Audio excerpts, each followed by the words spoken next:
Ricardo Lee. Hey, welcome to the show, man. Hey, what's going on, everybody? Yeah, man. How you doing today? I'm doing wonderful, man. I'm doing wonderful. I'm just excited to be here. Let me see. I'm trying to get this link shared so people can see what's going on. Yeah, Let me let me get see that link here. for you. Um, Yeah, so give me 1 second here yeah, because I know you like got to. LinkedIn thing, like you got to pretty much wait till it starts before you give out the link. But Right, yeah. You right see, now, I know with YouTube they do the countdown thing. Here it is. I found the YouTube one. I'm just gonna share that one. But most people have that. Let me see. okay, Yeah. Okay, I see I'm frozen. Okay, give me a okay, second. yeah.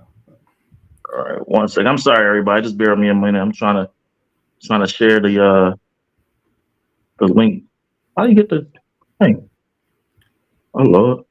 Welcome to the show, Slash and Samurai. How's it going?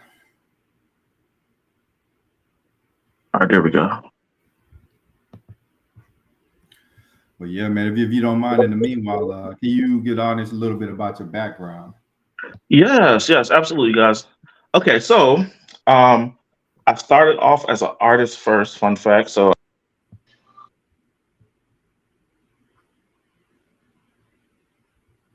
Oh, man, I think y'all mute.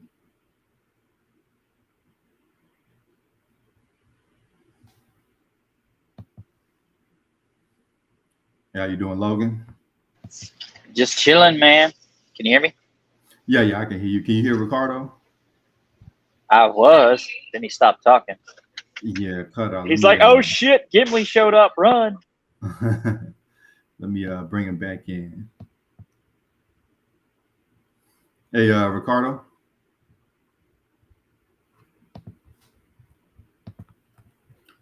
okay, can you hear me? Okay, yeah, I think All you right, there we just go. came back. All right. Okay, there we go. All right, I'm sorry. Yeah, that was a lot happening just now. Yeah, I was trying to share the link. They did not make sharing that link very easy. Like, okay. But yes, okay. So let's start over. So you was asking me, something a little bit about myself and I guess how I got into this field of interest. Yeah. Can you kind of tell us like what you do and how you Yes, got yes. there? Okay, so yes, I am an indie game designer and I am a animator as well. So yeah, so initially how I got into game design, my story was interesting. So I wasn't a game designer at first. So I initially started off as a artist. And what ended up happening is, like any creative, I went through a little series of having creator's block. So I just couldn't. I don't know. It got to the point where I just couldn't draw a thing. I feel like I couldn't even draw a circle. Right? It was just Mhm. I just wasn't happy with my work. So, but I still kind of had like this creative urge to tell stories or just do whatever it is I wanted to do creatively. Just express myself. But so I started looking online into game design programs, and I found this one called Game Maker. I believe I started with Game Maker 6. That was like the one of the earlier versions, and I started tinkering around with Game Maker for a while, and then it was all she wrote from there. I just kind of I just started improving my art. I was able to get back into my art again because game design, it takes all of those different elements of art and programming and bring it all together. And it got to the point where I eventually learned how to make my own music. So now I'm kind of a one man force. As of now, I do the art, I do the programming, and I do the music. So yeah, that's pretty much how I got into it, and it's been fun ever since. Yeah, like what inspired you to make want to make games? Like any particular game you played or? Um, okay, so it's funny. So whenever people ask me, oh, so what inspired this? What inspired that? It's the smallest things that I get inspiration from. I guess because I'm an artist, I look at everything. When you're an artist, everything you look at, everything you see, it's like you absorb it, and it kind of goes into what you produce, right? So because I was an artist first, I apply that to game design as well. So it could be the littlest thing. Like I can be working, like I can start a new job working in the mail room, for example. And for some one little thing about that would spark a whole idea for a game or for a story or something like that. So that's kind of how that's kind of how I would just just based on my everyday life of what I what I'm doing with my hands, and what I see is what inspires an idea. So, for example, currently right now I'm making a fighting game, and the idea was inspired by a can of soda. I'm not joking. I was like, so I remember seeing like a can of soda and it had like a really cool looking design on it, and I was like, hmm, I wonder. I want to make a game where I use soda as a theme. I don't, and that's kind of how the whole thing started. So with this game I'm making now, it's a fighting game. It has a theme of soda. So in this game, everybody's obsessed with soda, and it's like, so it's almost like they use soda as a part of their fighting style, and this whole thing. Oh yeah, that's interesting, man. Yeah. Did you play a lot of games before wanting to make a game? Yes, yes, yes. So my favorite video game character growing up was Sonic the Hedgehog. That was my favorite video game character. I did not like Mario.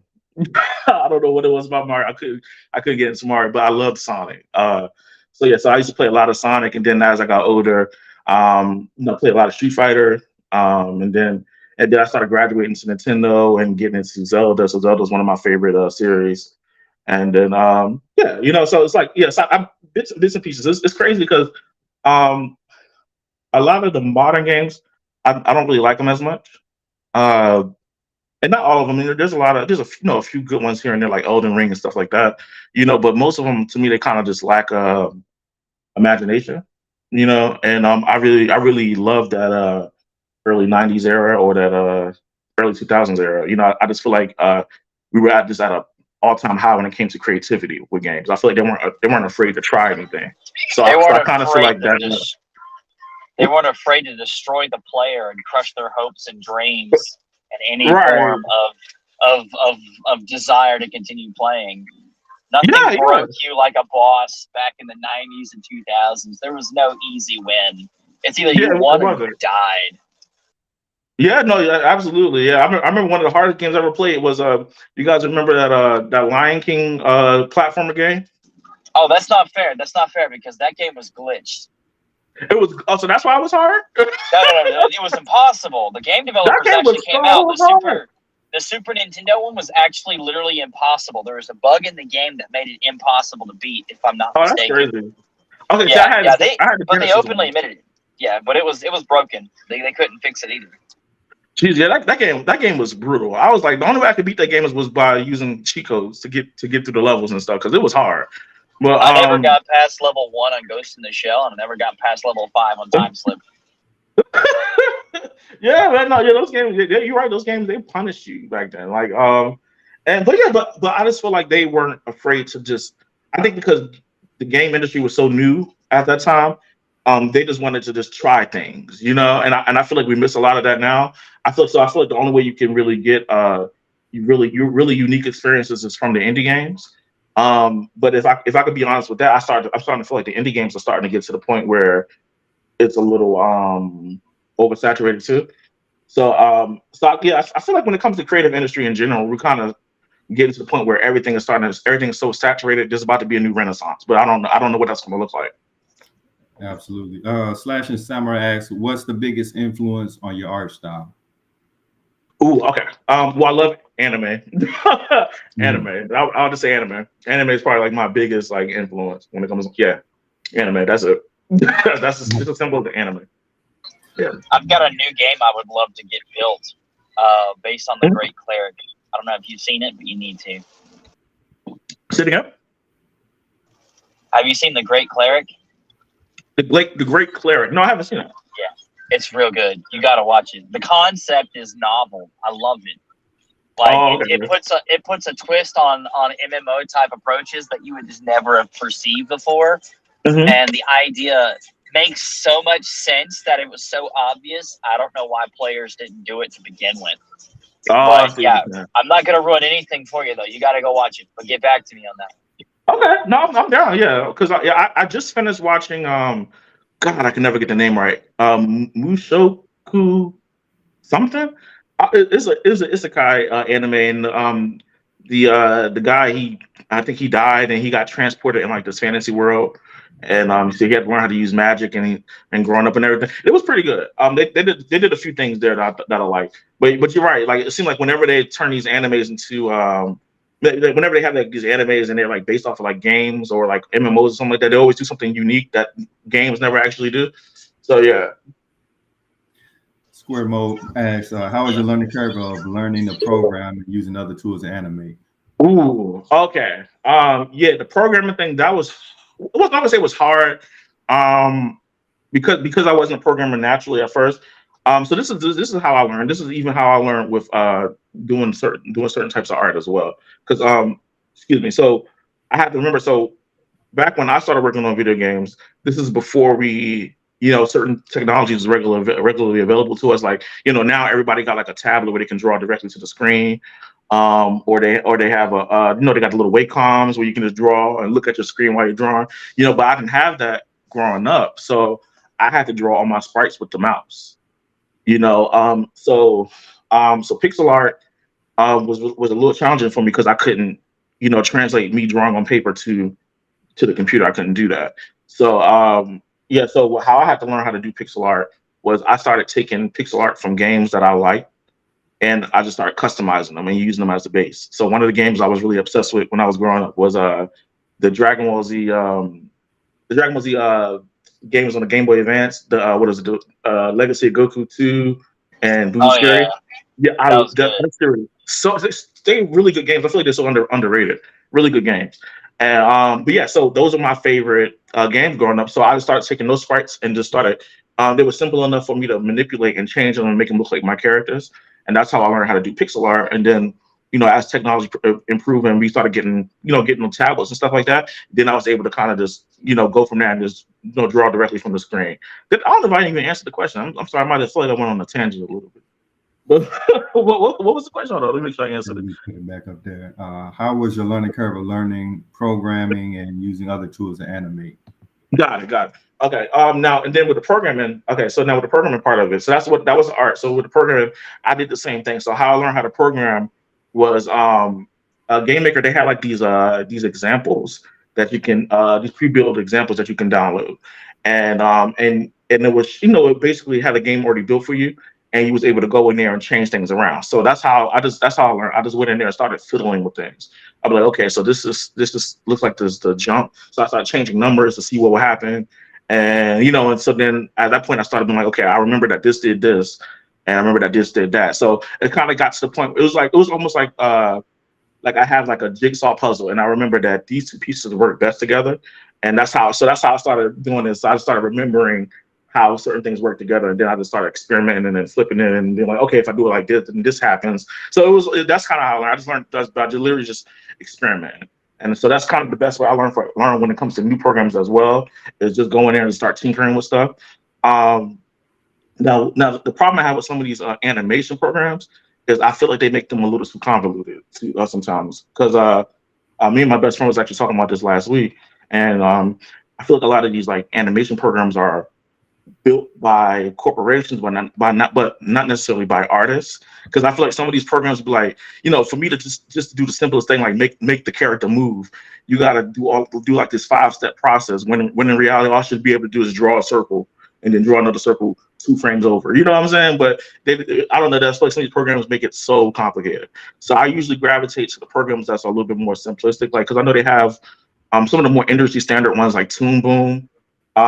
Those ones they use for actual cartoons and stuff like that. I don't like those because I think they're overly complicated for no reason. So I tend to kind of just gravitate towards whatever works. That's whatever's more simplistic. I can just get in there and just do what I got to do, And then only time I will probably go to some of the more industry standard stuff is if there's something I can't do in this program. Like for example, for the longest time, up until about maybe I want to say about 3 years ago. No joke. I made all of my pixel art in Paint, MS Paint on the computer. And so it wasn't until about 3 years ago I found this program called Aspire, I can never pronounce it right. The one I told you about, I remember you asked me about it. Yeah, I've only been using the program for about maybe 3 years. But up until then, I did all my pixel art was on Paint just because it was quick, snappy. It did what I needed to do. I didn't have to go through. It wasn't hard to figure out how to set it up. I was just able to jump in there and just do it. You know what I'm saying? And I didn't have to go through a whole learning curve on how to do something. Yeah, I think that's a great point. Like you don't necessarily need the most complicated tools. You just need something Hmm. that works. A lot of times the more complicated the tool, it just slows you down really. For real, right? And you know, it's so crazy because I know how to use Photoshop like the back of my hand. Right? I use Photoshop. I love Photoshop, but I don't use it for pixel art. Because I mean, because the question like, you know, why would you not use Photoshop for pixel art? Because I feel like it makes it too complicated. That's really Yeah. so. So what I do is only time I ever put my pixel art into Photoshop is if I need to do something complex like a glowing effect. But if I don't need to do that, I don't use Photoshop for pixel art at all. Yeah, yeah, man. Yeah. That's the got to use the best tool for the job, man. Hmm. So like, are you working in the game industry full time, or are you doing more of the independent thing? Definitely independent. Mm. Yeah, I would love to do it full time, but if I'm going to work in the game industry full time, I want to do it on my terms. You know Mhm. what I'm saying? So I mean, okay, so I'll say this: I don't. If Nintendo called me tomorrow and be like, "We want to give you a job," oh, I'm definitely going to take it. You know what I'm saying? But the truth of the matter is, I just feel like it's really hard to get into the industry. Like I feel like you know, I mean, we were talking about this earlier. I just feel like back in the day, um, they were willing to, you know, they were willing to bring you in if you didn't know how to Yeah, do something. They saw what you were good at, and they honed in on that while teaching you some of the other stuff. But I feel like nowadays they're not really willing to do that. You know what I'm saying? So it's like they just want you to know how to do everything before bringing you in. And you know what I'm saying? I know how to do what I do, and I do what I do very well. But I don't know how to do what they want me to do all the time. You know, so yeah. So because of that, it's a little harder for me to really get into the industry. So I kind of got to the point where I'm just like, I'm just going to do it myself and do it the way I want to do it. Oh, that's my best friend is on. Hey, what's up, Terrell? Well, glad to have you on. Appreciate you stopping by and showing support. But yeah, so like, do you actually work in like the coding industry, or like, is that something you're looking to get into, or like, um, coding. Well, I mean, well, for my games, I code my games. Is that what you mean? or like you like, are you like a web developer or? No, no, no. All the coding I do is strictly for video games. Okay. That's what my code is. Sorry. What engine do you use? Unreal? What do you do? Are you doing Sharp? What's it look like? Oh, okay. No, okay, no, I'm not using any Unity. I'm right now. I'm actually in the process. I'm learning Unreal, but I'm using Game Maker Studios 2. That's what I'm using. I am a faithful Game Maker advocate. I will advocate Game Maker to anybody. Okay, if you're new at game design, it's amazing. If you're experienced at game design, it's amazing. Okay, so yeah, your Game Maker, their programming language is based off of JavaScript.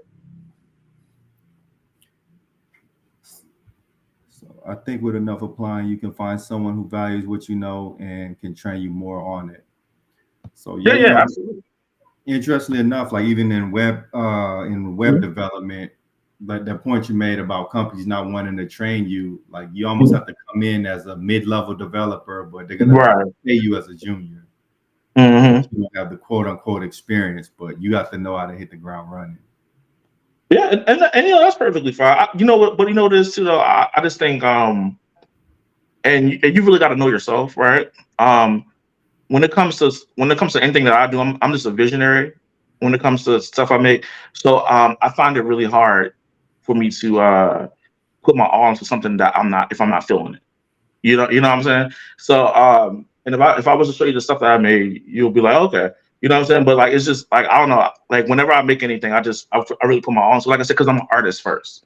So Hmm. because I'm an artist first, it's almost like I treat everything that I make as though as I'm painting a picture, even though I'm programming or something like that. You know what I'm saying? So everything that I make it has my DNA into it all throughout it. You know what I'm saying? So down like I said, down to the programming, down to the music, down to the art direction, everything. It has all of me in it. So you know, I'm kind of to the point now. Even if I did have the experience, I don't know if I would fully like working in the game industry with for another company. It just wouldn't feel fulfilling to me after a while. It would be cool because you know, I'm doing something I'm good at or something I like to do. You know, but I feel like after a while I'll kind of run to that same wall or me being like, I don't want to work for people no more. It's kind of that, because I'm just not able to really, express myself. And my best friend can tell you, like, when I get commissions, for me, when somebody asks me to design something for them, it's better for me to do smaller projects than for me to do bigger projects. Because after a while, I'll be like, yo, like, this is like, and it's not that I can't do it. That's not the problem. But the problem is that I'm like, because I have such a strong vision for anything that I work on. If, like I said, like, I remember, like, I had a client, they wanted me to work on something for them, and I had such a strong vision for what they worked on. It was what I'm saying, like, and they allowed me to be my creative self with it. I produced some of the best work I ever made, and I got it done in like a week. you know what I'm saying? But when I feel like I'm creatively stifled, it's like, dang, it's almost like it's draining me a little bit. Square Mo says you can always step into a role, learn new skills, and still create on the side. Yeah, that's true. But I think I'm not saying I'm not willing to grow in that direction. I'm not, but it's just not as easy. People don't realize that it's not that easy. Yeah, because it drains your batteries. Yeah, it's exactly. That's what I'm saying. Because like I said, and this is what I'm saying. Because I'm an artist first. When you're an artist, it's not like, okay. So when you're programming, it's like you're a machine, right? Because you're programming, you know how to program it, you know how to connect this and do that, and you're like a machine. You can just go in there and do it. But when you're an artist, everything comes from emotion. Everything comes from spirit. If that makes any sense, right? So because I'm an artist first, I'm always drawing from that well of emotion and spirit. And if it's drained, then I can't produce. You see what I'm saying? Do you find like because like you mentioned, program is more left brain, logical, art is more like right brain. Do you feel like you have to shift modes when going from programming to art, or is it kind of like? Yes, I do. I do have to code switch a lot. So for example, it's so interesting. It's so interesting because it's like it almost kind of, it's almost like I feel like it's almost like a philosophical thing somewhere in there, because when I'm doing art, it's like I don't have to think about it. You know what I'm saying? It's like I'm just able to do it. So I can draw, and I can be talking to you, having an intelligent conversation, and I'm sitting here drawing at the same time, and I don't have to think about what I'm doing at all. But if I'm programming, I need dead silence. Like I don't even listen to music when I'm programming, because I need to focus on what I'm doing. You see what I'm saying? It's so crazy. So that's the best way I can explain it. It's like I'm pulling from two different sources in a way. It's like, so it's so weird. Like, do you have kind of like a routine? Like, okay, I'm a program for a couple hours, now time for art, now time for music, or is it just kind of like whatever you feel like doing at the moment? Sometimes it's whatever I feel like doing. I think what I normally would do with my the programming stuff is and some people probably wouldn't encourage this. I guess I have my own process. What I'll do normally is I feel like sometimes the art will encourage me to program. So sometimes if I know I'm about to get ready to program okay, actually, I just started working. For example, I just started working on the attack animations and stuff like that. So some people will go ahead and program that first, and they'll just use like little blocks or something like that to do the attack. I was like, nah, I'm going to animate the attack animation first, and then I'm gonna put it in there. And sometimes it works to my benefit, sometimes it don't. I'm like, oh, I just wasted time on this part of the animation, but I mean, whatever, is my process. So it's like, So and I'm kind of to the point now where I used to do that whole little, because I think this is the lesson of it, is that because I'm an indie game developer, I can kind of just do it the way I want to do it. You know what I'm saying? And because I used to fall on that pressure. With my last project, I felt under that pressure of okay, I need to make sure I'm moving quick enough so I can have something to post every week, and this, that, and the third. I don't care. I don't care anymore, because when I did that, I got burned out from that last project, and I'm like, well, it's whatever. I'm doing this for me. At the end of the day, if my game does well or not, I don't care. I'm making art that I'm making the art that I want to make. I'm making the project, the game I want to make. I'm programming the game I want to make. And if you like it, great. If you don't, I made it for myself. That's kind of, and it sounds so nonchalant, I know, but it's just, I mean, when you get burnt out, when you're trying to think about the numbers, you try to think it's too much. And I think that's what's going on with the game industry. People are burned out because they're not having fun with it anymore. It's like nowadays when you play a game, you could tell the difference between whether or not they was making this game or whether or not they were having fun making this game. You can feel the difference when you're playing it. Like Marvel vs. Capcom 2, you can tell they had fun when they were making that game. You could feel it. You could feel it through the controls with the amount of characters. You could feel how much fun they were having when they made that game. Well, that's the biggest issue with the industry right now is they've forgotten that as game developers, first and foremost, you're a gamer at heart. Right.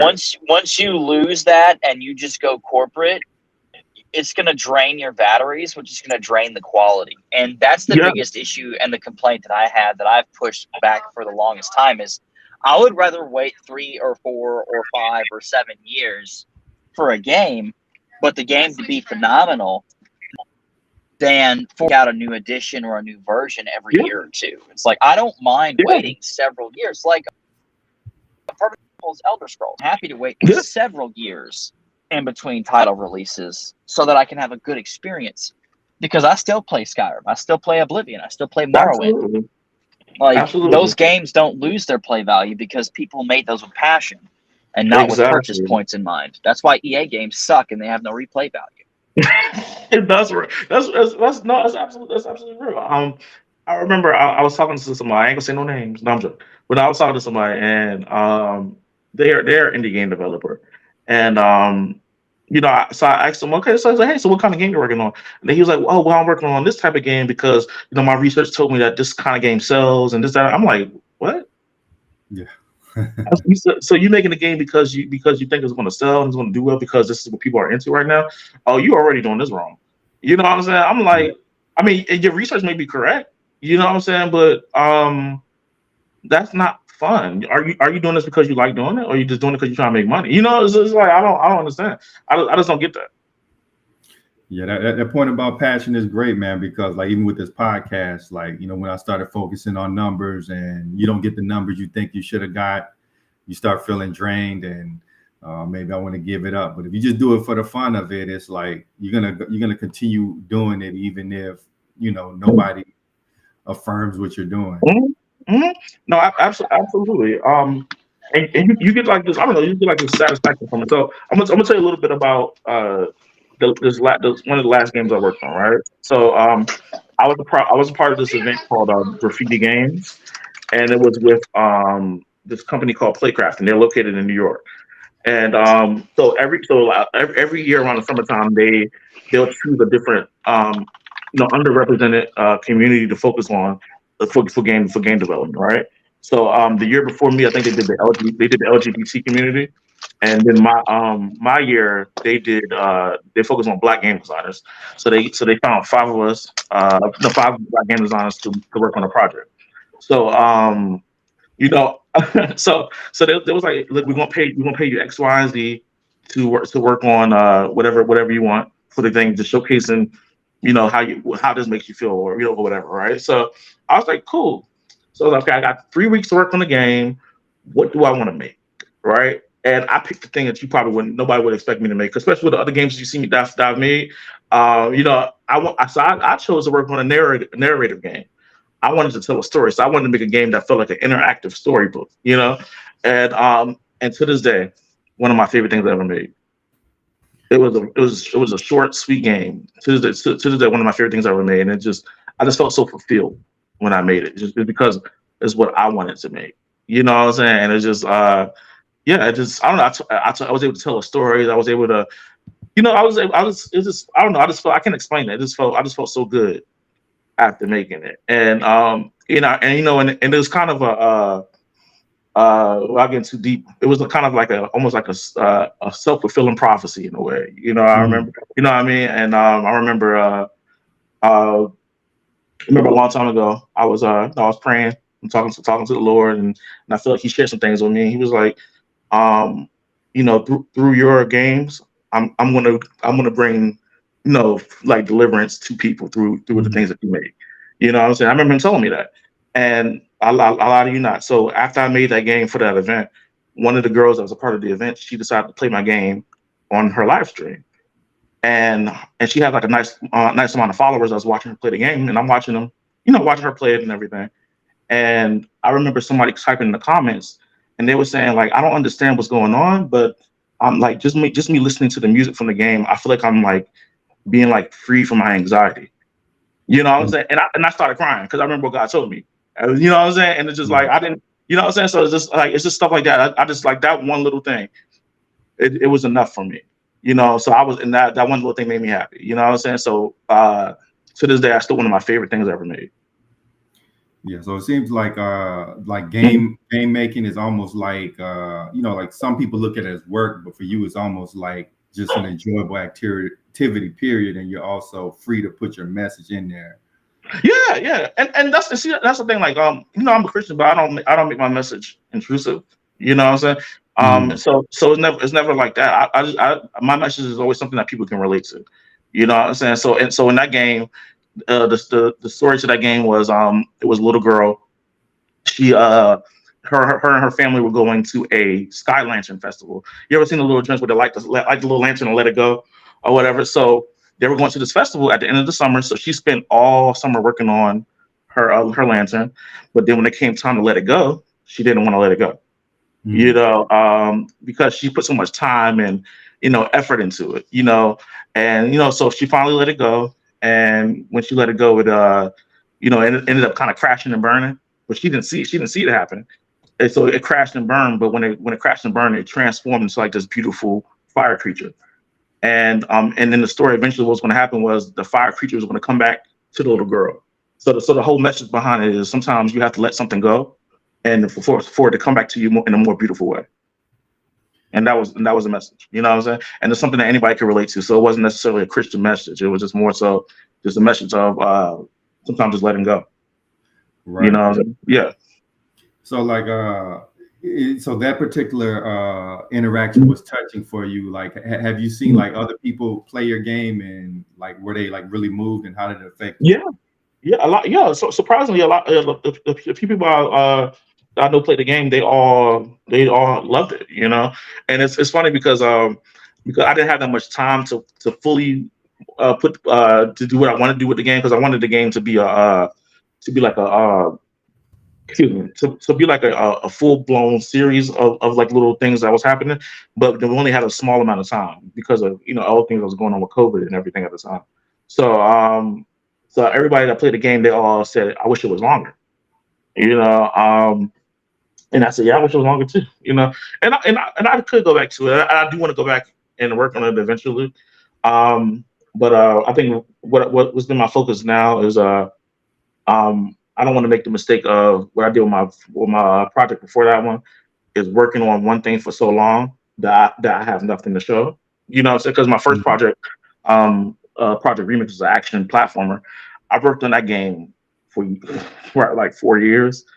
And but a lot of that time was spent with me learning what to do and what not to do, how this works and how that doesn't work. So it was a lot of me learning how to do things. You know what I'm saying? So but I put so much time into that I didn't have my art portfolio sucked. My game design portfolio sucked because I only had that one project. So I made a promise to myself where I'm not going to work on one game for too long unless it's a game that gets picked up. You see what I'm saying? Because I did a whole pitch package for that game and nobody wanted it. One company wanted, Konami wanted it, but that's a whole other can of worms. Konami wanted to own the IP and all this other stuff. So yes, and I was like, oh, absolutely not. But yeah. So it's but yeah. So I'm kind of so yeah. So now I just don't. Yeah, I'm focused on the new project I'm working on now, and I got a couple of things I want to do. Is just I wish I could make clones of myself. So I can kind of just do a bunch of stuff at once. But yeah. Square Mo asks, Ricardo, is there somewhere where you've documented some of your growth? And yeah, also like where can people find your games at? Yeah. Okay. So you can find my so my Instagram is Nifiy Studios. That's NIFIY Studios with an S at the end. And it's all one word. And that's what you can find my that's on my social media tags. It's a very unique name, so nobody has it. So that's my So you can find me on Instagram. That's I put a lot of the game stuff on in the process of me working on it. And then my portfolio, I'm gonna have to paste that in here because my portfolio, the link is a little interesting. and I have a portfolio with all my art and everything in it as well. And then excuse me, and then and I can also put the link in there, link to my itch.io. That's where you can play the games at. Yeah, so you can go to itch.io and then type in the 5 studios as well. You mind spelling that one more time? Sure. It's NIFIYSTUDIOS.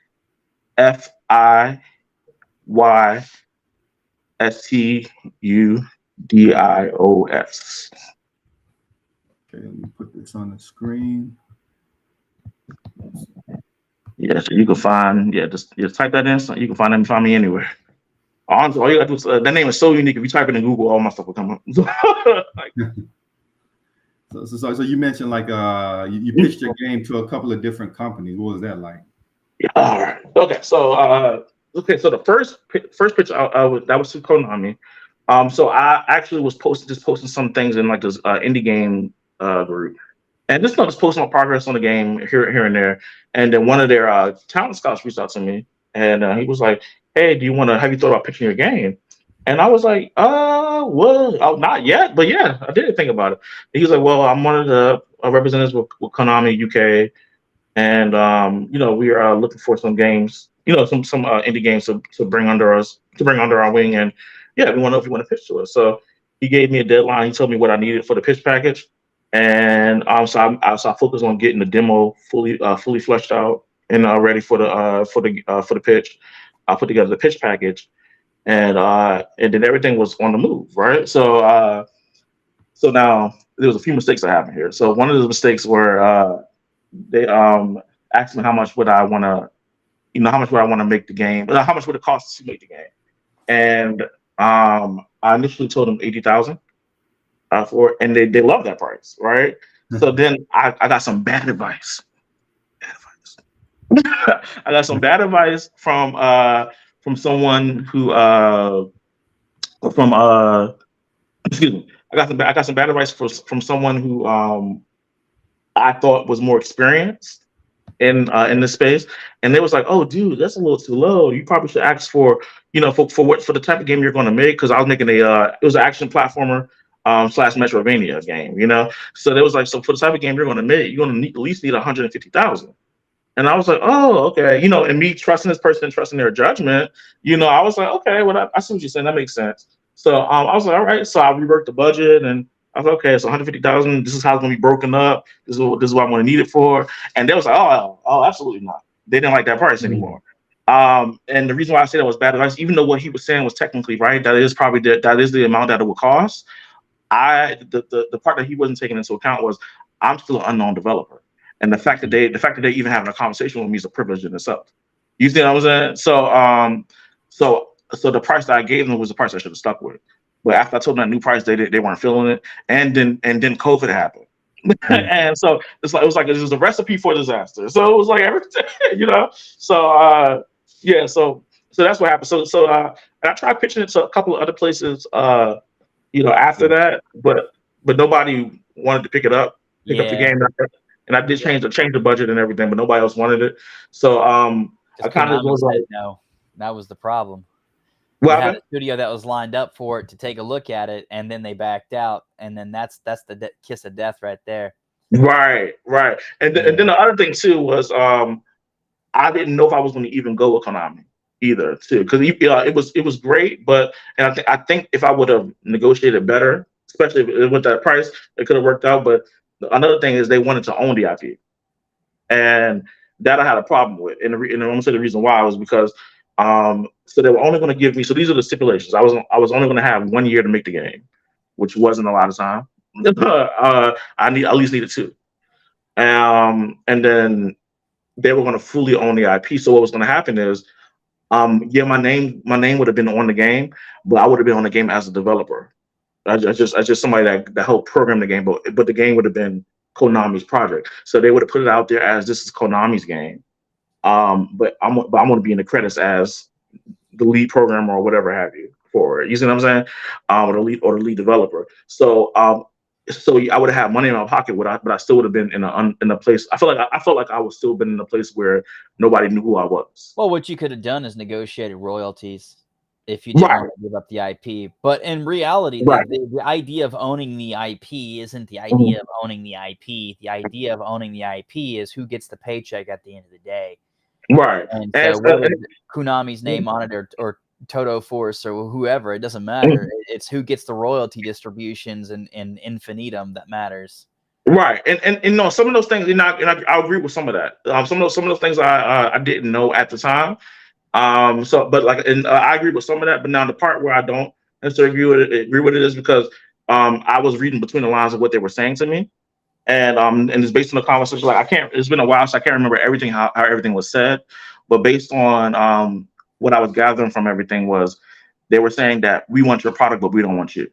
Yeah, no, that's exactly what they were saying. Right. They were literally saying, we want to pay you to build a game for us that we'll own, and it'll be our game. And we'll give you a high five and a gold star for playing, and your name will be on it. And that'll be it. But the catch with that is, and where this comes back to kick them straight in the nuts, is if they want number 2 title, if the game does extremely well, in order to have number 2 title, they have to have you. But then your first counter is, as well, I don't have any financial interests in title number 2 because I don't own the IP. So why would I be motivated to make title number 2 when I can simply go make a totally different game altogether? Exactly. The capital I now have. And that's when you could turn back around and hit them with the royalties check requirement for all royalties for the game that they initially had produced with Title 1. And that's a check that's hard to swallow for companies, but if they want Title 2 bad enough, they'll write it. Right. And see, I didn't know that at the time, you know, so it's like, you know, so imagine telling CD Projekt Red, no, we're not going to back Witcher 2, which sold more than Witcher 1. Right. And you know something too. To swallow. Right. You know something too. I think they saw what I saw too. The game hacks. I'm on a live stream and you are naked. Oh. I'm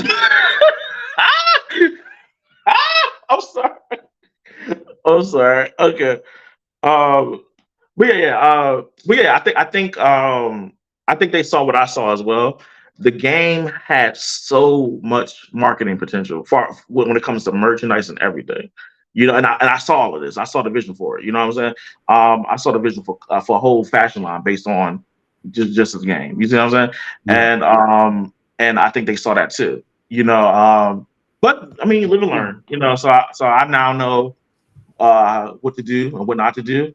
And I'm pretty sure I'm still gonna make some mistakes, but that's part of the journey. You know, I guess it's part of being the indie game developer. I'd rather learn and make the mistakes and then get screwed over at the end of the day. You know, right? Yeah. The biggest thing is not getting screwed over for your titles, and that's the thing I'm not a fan of the game industry. So a bit of background about me: I actually invest in the gaming industry.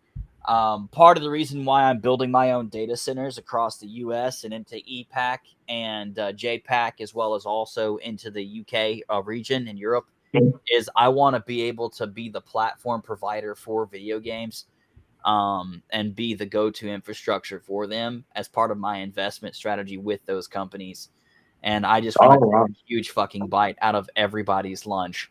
By being a guy, it's like, I'm going to provide you developers, I'm going to provide you assets, I'm going to provide you the engines, I'm going to provide you the salaries, and I'm going to provide you the infrastructure for the entire platform, and all your game has to do is make money.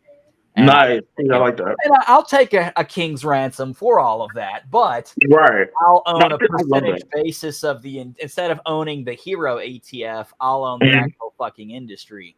And so I'll be one of the largest players in the game. And right now I'm buying more hardware to move towards that very quickly. I love that. Yeah, but I want to own a percentage basis of the industry. The way I see it is simple. If I own 20% of every MMO, I'm doing pretty damn good. Life is good. No, I love that. No, that's great. Yeah, so you know you have this one thing that they're going to need. So you're like going somewhere like, but look what I got. I know you want this. Oh, I've got everything. I'll have the digital assets. I've got the storage. I've got the databases. I've got the bandwidth. I've got the servers. I've got the staff. I've got the support center. I've got the operations center going in. I've got geographically distributed presence across every major continent. I'll have that up here pretty soon. So I've got presence and I've got everything that you need. The only thing you have to do is build the game. No, and I love that. On top of that, I'll help you get the staff to get everything in place, and I'll help you get credits so that you can get your staff at a discount. Right. I love that. I want your game to be successful. I want you to be successful. And right. I want that because if your game is awesome, I can have a good time. Now, I just want to be clear about the fact that I expect that, if I'm having a hard time killing this asshole, all of a sudden I just magically get this badass boss weapon, and all of a sudden he just disintegrates, and life is great. Right. Nah, I like that. Like, it's funny because I'm learning how to speak the corporate language a little bit now. So I'm learning that it's always about the bottom line. Oh, absolutely. I'm learning. I'm learning. Yeah, I'm learning this language. So that's what you need to learn. If nothing else, the bottom line is the best line. Right. So now I'm learning how to once I start getting into these spaces, I'm learning how like this. I'm gonna tell you, this is how I would work for these major companies if I could. Right. I'll be like this. I see that your Call of Duty game did good, but it's not doing as good as it was in this quarter. And I think the reason why is because it's missing some creative flair. So I can bring that creativity to your product while saving you money in the process. You know what I'm saying? Because y'all need some creative coaching. And that's I feel like a lot of these games need creative coaching. And if I could do one thing, that's what I want to do. I can take your game from this and make it into this just by tweaking a few things. You know what I'm saying? Because I'm all about innovativeness and just bringing like a little creative pop to anything. Because I feel like anything can use it. And if you add a little bit of flair to anything, you can make the worst game a good game. Well, I would say the biggest issue with the industry is the instability. That's why I want to absorb all the major players. Because then they're guaranteed stability. If they have guaranteed stability, they don't ask for as much money. You got to think about it. If the top 10 and top 25%, according to Pareto principle and the Price law, are contributing 70 to 90% of the game's overall content and quality, and they're constantly worried about what title they're going to be able to work on next, or if they're even going to have a job tomorrow or next week after this crunch session, then they're going to ask for a lot more money because they have to take into consideration being unemployed for 6 to 8 months, which is fair to them. And I have never agreed with that. And so I would much rather absorb all of the players and then have them under one household and then just let them work on as many titles as they want to without the concern of a non-compete. And I don't care what title of mine you're working on. You're making me money no matter what. What bucket you're in is irrelevant. Yeah, when I first really started digging into the game industry and started learning how things work, I was very surprised to find out that it's really project to project based. You know what I'm saying? Yeah, and I was really like unhappy because of that. Yeah, I'm like, that kind of sucks. Like, so I'm just using myself as an example. Say if I finally got this great job offer by Square Enix, and then they'd be like, oh, no, I'm excited. I'm like, I work for Square Enix now. I'm excited. I'm all feeling myself, and then they'd be like, oh, but this project only lasts for 6 months. I'm like, yeah, what I'm going to do for the next 6 months of the year? You know what I'm saying? That's terrifying. I don't like that. So I'd rather go. Exactly the mindset. That's why they have so many overruns, is because people are trying to milk the project for every dollar of every dime. If I have 15 projects lined up for you, you're going to feel pressured to get the project done so you can move on to the next project. You already have another job. You're not wasting your time on that project. You're getting the project done and then moving to the next project, to the next project, to the next project because you exist. Yeah, and that is a problem because I wouldn't feel really stable in that. I always feel like I need to have a something else on the side. I feel like quick thing from the community. Squared Mo, I would actually say the problem is people, they're rotating based on skill, but what they really need to be doing is rotating based on passions. If you're passionate for an MMO and you're working on a puzzle game, you're not going to be happy. People who love what they do, they will not leave work because you can't make them unless you either have kids or you put a gun to their head to force them to leave. And that's the distinctive difference, is what the bosses of the industry, as that bosses is a relative term, have failed to realize is what they have to do is to create an environment where people want to be there. And if you do that, crunch time is no longer a thing. People are just working over because they want to work over. They want to. Not because they have to work over because, oh, we've only got 2 weeks to get to this deadline. No, it's like we've already cleared the 6 major flags for this track and the previous other 5 major flags for the project. And we're 6 months in advance of project deadlines because of the fact that people won't leave work. They're too damn happy. And we've done Uber Eats to the point where they just leave a bus here now. Yep. No, that's so true.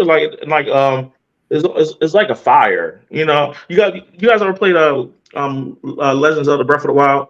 Oh my God, I haven't yet. You ruined that game. I swear I will find you and I will isekai your ass. Okay. Okay. I'm not going to tell you nothing, but I'm sure you've seen the mechanic where you can start a little fire and it spreads and everything. So it's a lot like that. When you're passionate about something, you start a fire. That fire starts spreading like crazy. The next thing you know, it's fire over here, it's fire everywhere.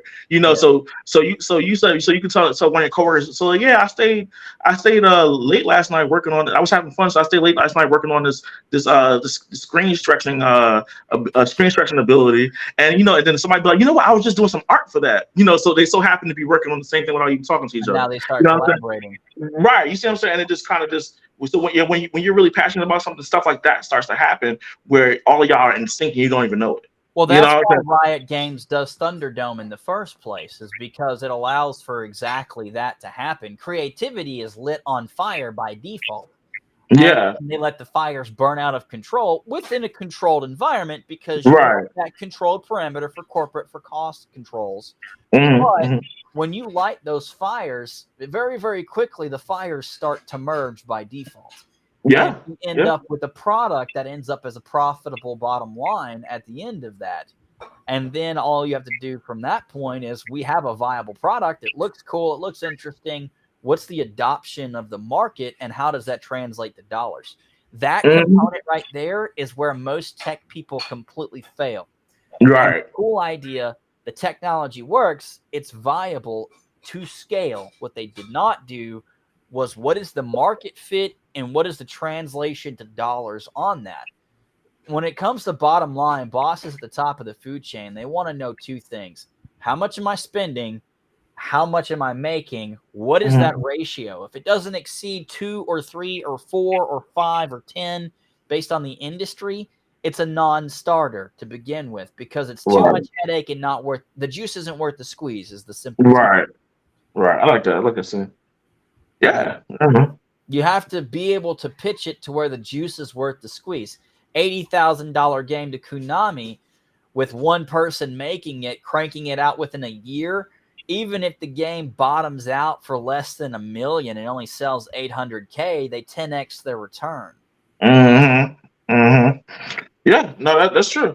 That's true. And I wish I would have knew this, but because if I would have negotiated, the only thing I would have probably really negotiated, and if I didn't take that terrible advice, I would have negotiated for a little bit more time, just a little bit. Well, I would have said if I was you, what I would have said was this: it's like, hey, look, I can make this game. And I can make it for 80K. And I can make it in 6 months. But this is where the quality is going to be. And this is where the expected sales are going to be. However, if I spend 80K in 12 months, quality is going to be a little bit higher. And the differential on sales will be X. Right. However, for 160K, I can go and hire a network programmer. And I can make it an MMO. And that's as a 3 to 7 times multiplier on your baseline revenue. And if baseline revenue was already 6x on your 80K investment, that's 480. A 10x on that's 4.8 million. Yeah. So I didn't know that. So I know now. So you want to talk to them in numbers because ultimately, I'm not saying that these game companies are heartless, but at the end of the day, they do have. It's a hard place to be because as a manager, you want to support not only your industry, but also your staff. As a leader, you want to advocate for your people and their career growth. With the industry perspective, you want to push as much passion and you want to throw as many things at the wall as you can, as long as it makes sense, because you want to see what sticks. But at the end of the day, companies only have so many dollars. Companies only have so many cycles. They only have so many man hours, and they can only spend so many of X, Y, and Z in combination to collectively, comprehensively package one X, whatever X is, whether it's a book or a movie or a game or a new product. It doesn't matter. They have a form factor templated requirement of it's going to cost us about 3,000 hours from marketing, and that's going to be at a rate of $83.17 an hour. They have these numbers on hand. Management keeps them on hand. Yeah. Very good management and leadership. They know their numbers very well, because then I can sit down as a good leader and say, hey, I know that my deliverable is a 99.69 deliverable requirement. Contract value is $1,527 per hour. Billable mandated minimum man hours and manpower is no less than 10 seats at a 2080 cycle. And so that's my minimum deliverable. That has a minimum cost associated with it. So the revenue return has to be in excess of that by at least a multiplier. Typically, it's a 1.5x multiplier of base. So if I make $10 million in cost, I need to generate at least $15 million in revenue just to be able to get it past a tier 2 leadership. And so when you start talking to 3 and a 4x multiplier, that very quickly climbs the food chain, because they just say, what's the base numbers in the initial meeting? And it's like, oh, it's only going to give you a 1.5x. That's not going to get past your D2. Like, yeah, it's got a 4x, 5x return rate, and that's 200% above normal threshold, because that's where they're at. When they're not looking at just you, they're looking at the other 200 games that they could fund. And the threshold of estimated returns is between 100 and 300%. And out of fucking nowhere, there's this dude with a 3,000% return ratio. That guy is the number one conversation piece for the next months. And there's not a question of if he's getting funded. It's how many of these other budgets are we going to cannibalize to make that one a reality? Right. That's where you have to be, is how do you stand out in terms of returns? And more importantly, how can you empirically demonstrate that? It's, hey, if I have a 4% capture rate, statistical average capture rate is 8%. So my numbers are already minus 50% conservative. Based on all of these outputs and all of these methods of calculation, even on a conservative basis with these qualities and these characteristics, targeting these groups and these regions and these age categories and these types of players and this demographic of these major 200 counties, I'm going to capture X percentage of dollars of this overall collective market of, we'll say, 5 billion. If it's 10%, I'm going to capture 500 million. If it costs me 200 million to make the title, I'm making 500 million. I've got a 2.5x return rate. Yeah, no, absolutely. I was looking at the message here, the Technotopia Theater. He said something kind of really interesting. He says, well, creative types need business type grounding. Oh wait, here you go. To keep grounded and focused. Yeah. Business. Creative will run a project in the no man's sky if you don't keep it locked in. They'll end up with a procedurally generated universe in 6 weeks. Yeah, I think we skipped over a question too. I'm sorry. Did we miss somebody? What's your biggest piece of advice for someone of color going into the game industry? Oh, my advice? Yeah. I would probably say it's gonna sound crazy, but I think this might be it. I would say if you use your skin color to your advantage. And the reason why I say that is because nowadays everybody likes a storyline. You know what I'm saying? Everybody likes a coming of age story or some type of a story. So I would say you use your color or whatever your disability, use it all to your advantage. So when I go to that interview, I would probably be like, look, I am a person of color. I know the industry doesn't have a lot of representation of color, and so that's why I'm here trying to apply for a job at Square Enix, because I want to be your representation of color. You know what I'm saying? And they're gonna look at it like they're gonna look at it like a little bit like, okay, you kind of kissing ass a little bit, but you may be good for marketing. You know what I'm saying? Right, for corporate. So they was like, so we can push you in the forefront, put you in front of all the little corporate like hangout pictures, like stop you there. A better way to translate that is in terms of tax credits and tax incentives, you are more financially strategic versus another non-strategically placed employee. Yeah. And the financial differences that you might have to end up generating in terms of costs are insignificance relative to the amount of value add you're going to generate just in your tax credits alone. Yep.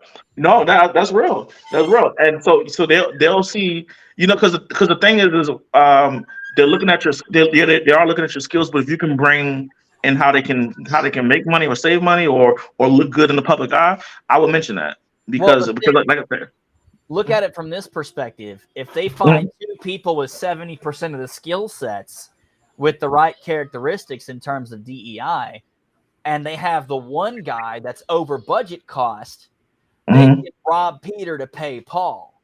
If you're 70% of the skill sets, we can't pay you the full market because you're not fully there. So we're going to say if the standard market for your pay is 100,000, but you've only got 70% of the skills, we'll offer you 85 to meet you halfway, but we can't pay you the full because that wouldn't be fair to your teammates. And people get that. You're missing a bunch of the skills, but you're good enough, and we're going to have to spend money on the training. But then we also get to counter compensate that with the 15 on each for 30,000, and we get to capture the DEI credits for another 30,000 each. So 60,000 plus the 15 and 15 is 30,000, which is 90. And so if I go over to this guy over here that wants 150, I've got 190 to play with. So I can meet that 150 with a 1.4x and come out with the same exact budget spend, even though I'm paying the additional taxes on top of the training for you that I'm already paying for, which if there's certain states or certain programs you can go through, that training will also be paid for. On top of that, if you're in the right countries, 30% of all of your salaries for the first 2 to 3 years will be paid for anyways. And so I can take that money, recycle that, and put that back in the budget as a tax credit, which I can sell immediately to capitalize on that credit, and then immediately transfer that 90%, 95% of that tax credit into hiring another 2 or 3 more people. Yeah, no, yeah, absolutely. I'm going to start reading what this person is. Yeah, I agree with Squared. You should apply based on the merit and the passion that you bring to the table, not your DEI status. But what you can pitch from a DEI perspective is that while I want to be considered, because I'm a service disabled veteran that's Native American, I have never once been hired for DEI, and I never will. I won't accept the role if I'm being hired specifically for being someone's token. I want to be hired because I'm qualified for the job. No, absolutely. I'm not saying that, but what I'm saying is this: unfortunately, we can't always make the rules on how we get in the door. You know what I'm saying? So sometimes you gotta take advantage of that door that's presented to you. So like I said, everybody nowadays they love a sob story. Everybody nowadays they love anything that can make them look good. They'll take it. I guarantee you, if I was to write a letter to IGN. And I'm saying, hi, I am a game developer, trying to get off the ground. Would you guys be willing to write an article about me? They'll be less likely to listen to that versus me saying, I am a disabled game designer that's also Black, and I'm dying, and I might die in 3 weeks. And I've been trying to, I'm trying to build some buzz on a game that I've been working on before I pass away. They will pick up that story because it looks good. You see what I'm saying? All I'm saying is that sometimes your advantage is your limitations that you have to play with to get what you need. And I'm telling you this. I'm telling you this too. I'm gonna give you a good example of this. The last event I did, that event I told you about, where they were all focusing on Black game developers, right? I didn't play the game they wanted me to play. So if I would have played the game they wanted me to play properly, I probably would have had bigger headlines, right? So they want you to play San Andreas or something. No, what I mean is I didn't say the things they wanted me to say, but I know if I said it, I knew but now I know if I would have said the things they wanted me to say, they would have gave me the bigger bigger spots in the article, right? Because when I'm looking through the article, because I was reading the article and I saw what the other developers were saying versus what I was saying. So they were asking me, so how do you feel about being black in the game industry? I said, what I was saying was, I haven't really ran into any issues with that because I'm an indie game developer, so I'm just doing me. I haven't really had too many problems. Have I faced any racism in the game industry? No, not necessarily. I wasn't telling them the story they wanted to tell. You see what I'm saying? Yeah. But the other developers, they were like, so have you faced any racism? Like, oh yes, yes. There were times where I couldn't even eat my lunch without someone looking down. 500 studios, and they're just like, you see what I'm saying? And go away, get back on the reservation. Right. You see what I'm saying? So because I wasn't feeding into the story they wanted to tell, I had the parts of my article was very small and it was less focused on. You see what I'm saying? So and as sad as that sounds, sometimes you got to play their game to get in the door. And then once you get in the door, that's when you can do the switch. And it's like, now that I'm in the door, this is who I am. You brought me in here for this. I'm gonna show you what I can really do. Yeah, but you'd have to sell yourself out. Right. Sometimes, right. And I'm not the value of your integrity. And right. That's non-negotiable. I've been offered a lot of money in the past, and I won't take it if I have to sacrifice my integrity. Exactly. I'm not right. Exactly. I'm not telling you to sell your soul, but what I am telling you is sometimes you gotta play the game a little bit. You know what I'm saying? You gotta spar a little bit before you take the real punch. You see what I'm saying? And before you throw that real punch, you know what I'm saying? And so sometimes you gotta do a little dance for them. And then, so what I should do is apply at Bethesda and put on my full Native American ceremonial dress. And then when I'm doing my live stream interview, if they don't hire me, I can just be like, they didn't hire me because I'm Native American. And then all of a sudden I get a job offer. I hope not. I don't know. I wouldn't want you to do all that, but I don't know. It's you gotta I'll scalp them socially. I'm done. You got obviously, you don't want to, you don't want to blackmail or nothing like that. But yeah, it's just kind of the wisdom. You gotta have that wisdom to know what they want to hear versus what you know what I'm saying. Unfortunately, sometimes you can't always be real. Yeah. You gotta be a little fake. But my thing is this: do you really want to work for a company that would rather you be fake than be your true self? Absolutely not, and that's why I'm an indie game designer. And that's why I'm building companies for companies. Is I will never change who I am. I'm going to support my goals based on passion and not based on the metrics. Because my theory is this: the entire industry is wrong. Mm-hmm. Because if you actually stop, don't look at Call of Duty, don't look at Overwatch, don't look at Minecraft, look at the players and listen to what they say. I've played this title 1,000 times. I've played this game already. I've played that game already. Games that are coming out with totally new concepts, that's what people are running to. Exactly. And that's the issue, is the industry isn't supporting their player base. That's their customer. And I think if somebody came out with a new game, a new concept, it will explode in popularity. That's why No Man's Sky did so damn well. People are like, oh my God, this game's doing so good. Why is it so good? It's not even finished. It's not because it's a new game, and it's not because it's unfinished. It's because it's a new concept. Right. Absolute freedom. Right. That was open world to a parallel that no one had even considered before. The universe is factually infinite. And that's the distinctive difference, is that was novel. If you take that construct and you just throw money at it, it's like, come up with every idea and I'll support it. How much I support it is based on how well you do and how well you perform.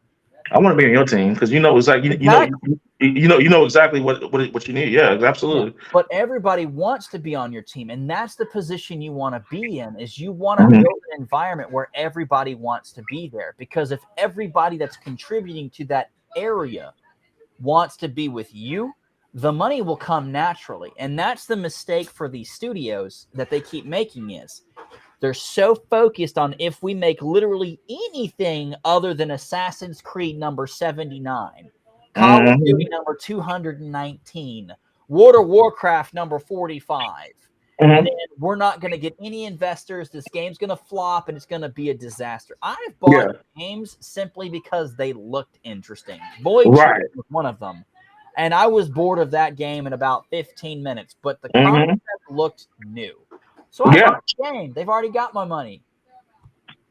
No, you're absolutely right, and that's the problem. Like everybody's doing the same thing, and that's what I'm starting to feel like. Taking any risk. Nobody, and I get I get it. I get the mindset of they don't want to risk losing money. But it's not that's what the game always been. The game always been you got to risk money or lose money to make money, right? Well, so it's just like it's controlling risk and controlling cost, and that's the mistake that they make. It's a good way to compare it, and one of the things that I do love about Amazon, which by the way, I got my answer back. They said no. I went through I think it was 13 interviews, and they said no. And so, but one of the things that I loved about Amazon is they have a philosophy and a policy of yes if, and your direct manager can't say no. Policy wise, your manager cannot say no. Other people can say no, but in order to say no, you have to provide a 2-page thesis on why it's a bad idea. Almost all of their best products, including AWS itself, has come from that program. AWS by itself can financially support all of Amazon's efforts. And that's because of the fact that they have a yes-if mindset. Now, what you can say with any project is, sure, we'll give you an initial contained budget of, we'll say, container 1 alpha. And that 1 alpha budget is a POC budget, not greater than $1 million. Your liability is contained to $1 million. Submit me a budget. It must be within $1 million. Finished or unfinished, it will be in that parameter, period. 6 months, $1 million, 15 mans, we'll say 180 by 40 is 1040 hours. By 10, so 10,400 hours, not greater than. And you have to be done, or as done as you can be. And that goes to an assessment committee.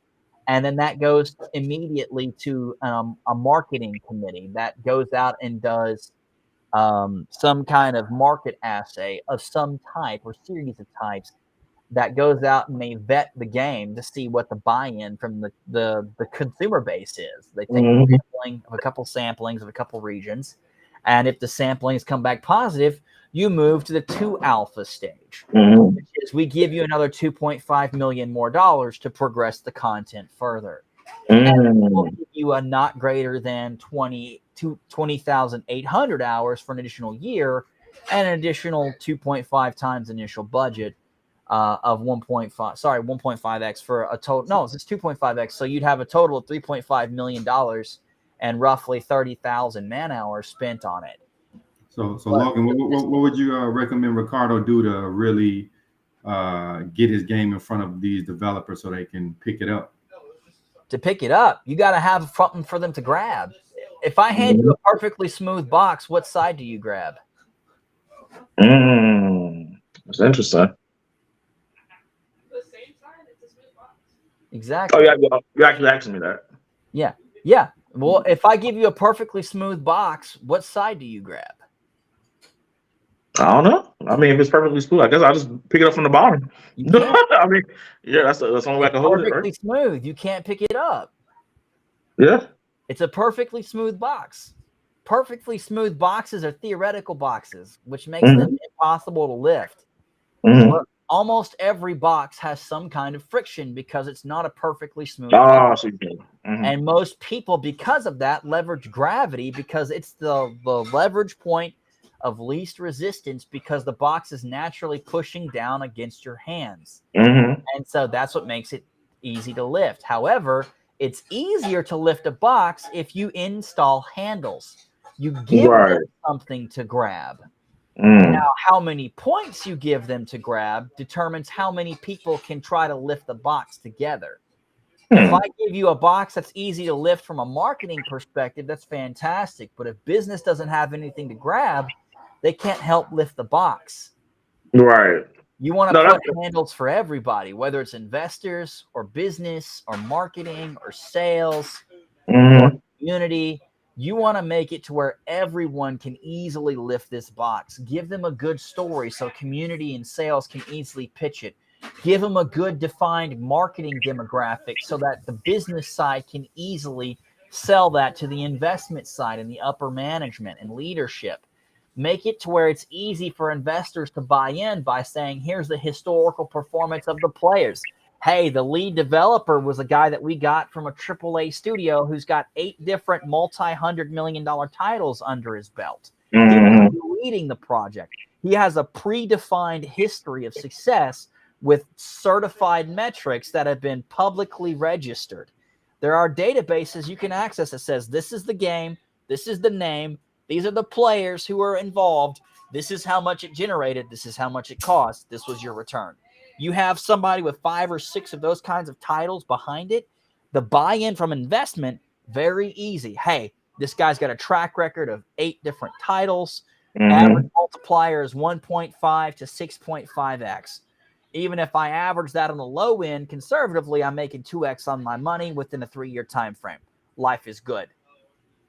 You go from that perspective, and you go to business and say, hey, this is the kind of game we want to make. Here's the overall interest from the historical games in that likeness for this category component, for this category component, for that category component. And then we're going to add some new stuff on top of that to add some extra flavor and make it new and unique and innovative. Right. That piece has no measurable characteristics, which is fantastic because the other 3 do. And they'll just use that assumption on these pieces and say that's the pitch for marketing as to why you're going to buy the game. And we don't need metrics for that because we have metrics for this. And that's marketing's problem, not mine. And that's how business will see it. I've got numbers, I've got numbers, I've got numbers in my BI. I don't know what the hell to call that. It's a giraffe with the ears of an elephant and pterodactyl wings. I don't even know what to call that thing. That's a marketing problem. But then marketing can go out and say, you know what? People like to ride dragons, and everyone's wanted a unicorn for a long time. So we'll ask 10,000 players what they think and ship them a demo. And out of that feedback, 7,000 people like it. Well, fantastic. If 7,000 people like it and half of them are professional streamers and 30% of their fan base will buy in, that's 1 million people, $30 a title. Well, we've got $30 million minimum that we're staring at from that component alone. Not numbers from the other pieces. So if we just sold them the elephant ears with the pterodactyl wings on the giraffe, we're making at least 30 million just from that. And then the estimated numbers from all these other features, we've got another median average of 240 million. Total title value is 270. If we budget 100, we're over 30%, 130. Our net's 140 million, assuming we hit our median metrics. Conservatively, we're going to make 100 million. So yeah, Ricardo, do you have a trailer for any of your games? Like I know the audience probably wants to check that out. Yeah, sure. Let me see. I can't. Can I put anything in the chat? You can play it. I'll do the screen share. Hey man, I almost wound up in Sound of Freedom the second. Like okay. You said so I can play it and then you can do a screen share? You can send me the link and I'll play it. I'll send you the link. Okay. Yeah. Cool. All right, let me do that. Let me get that up. Give me a second. Oh Lord. Okay, there you go. But yeah. All right. So I'm gonna pause. My face part is gonna pause, but I'm still here though. If it pauses. Okay. Yeah. He broke. Okay. All right. Lags, buggy, randomly drops out and disconnects you. but yeah, dude, no, you're making a lot of like really good points. I think give me a second here. It's got to work for everybody. That's always it's got to work for everybody. And the biggest thing is it's got to work for you. Absolutely. At the end of the day, what's in it for you? Because if there's nothing on the table left for you, then there's no point in you doing it. No, yeah, no, absolutely, dude. Like, and yeah, see, like it's so crazy because like I don't know. I feel like geez, I'm losing track of my thoughts. Sorry, I'm trying to do 5 things at once here. Give me 1 second. All right, I'm about to get ready to share the link to your well, I guess I put it in.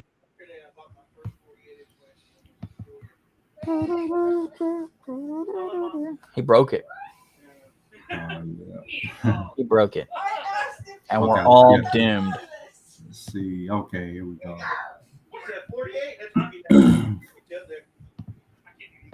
Yeah, I guess we can wait till he comes back before I play this. All right, I'm back.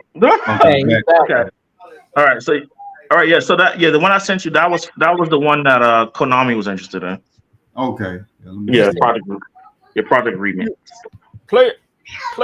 Okay, here we go. And this is like a little 3-minute gameplay trailer, so you can kind of get the gist of it. 3 minutes. Man, what is this? A strip club? That's a tease, man. Okay, let me do the screen. 3 minutes. I need at least a 1-hour demo. So if you don't mind walking us through like what we're seeing here. Okay, yeah. So this battery is like does it die if it runs out of energy? So this is like the this is like a tutorial area. So yeah, so basically the it's, I guess in a way it's like an isekai. This is like a Kirby meets Sonic type thing. Oh yeah, sure. Yeah, I've heard that comparison before. So basically, what happened is at the beginning of the game in the story, he actually died. So yeah, so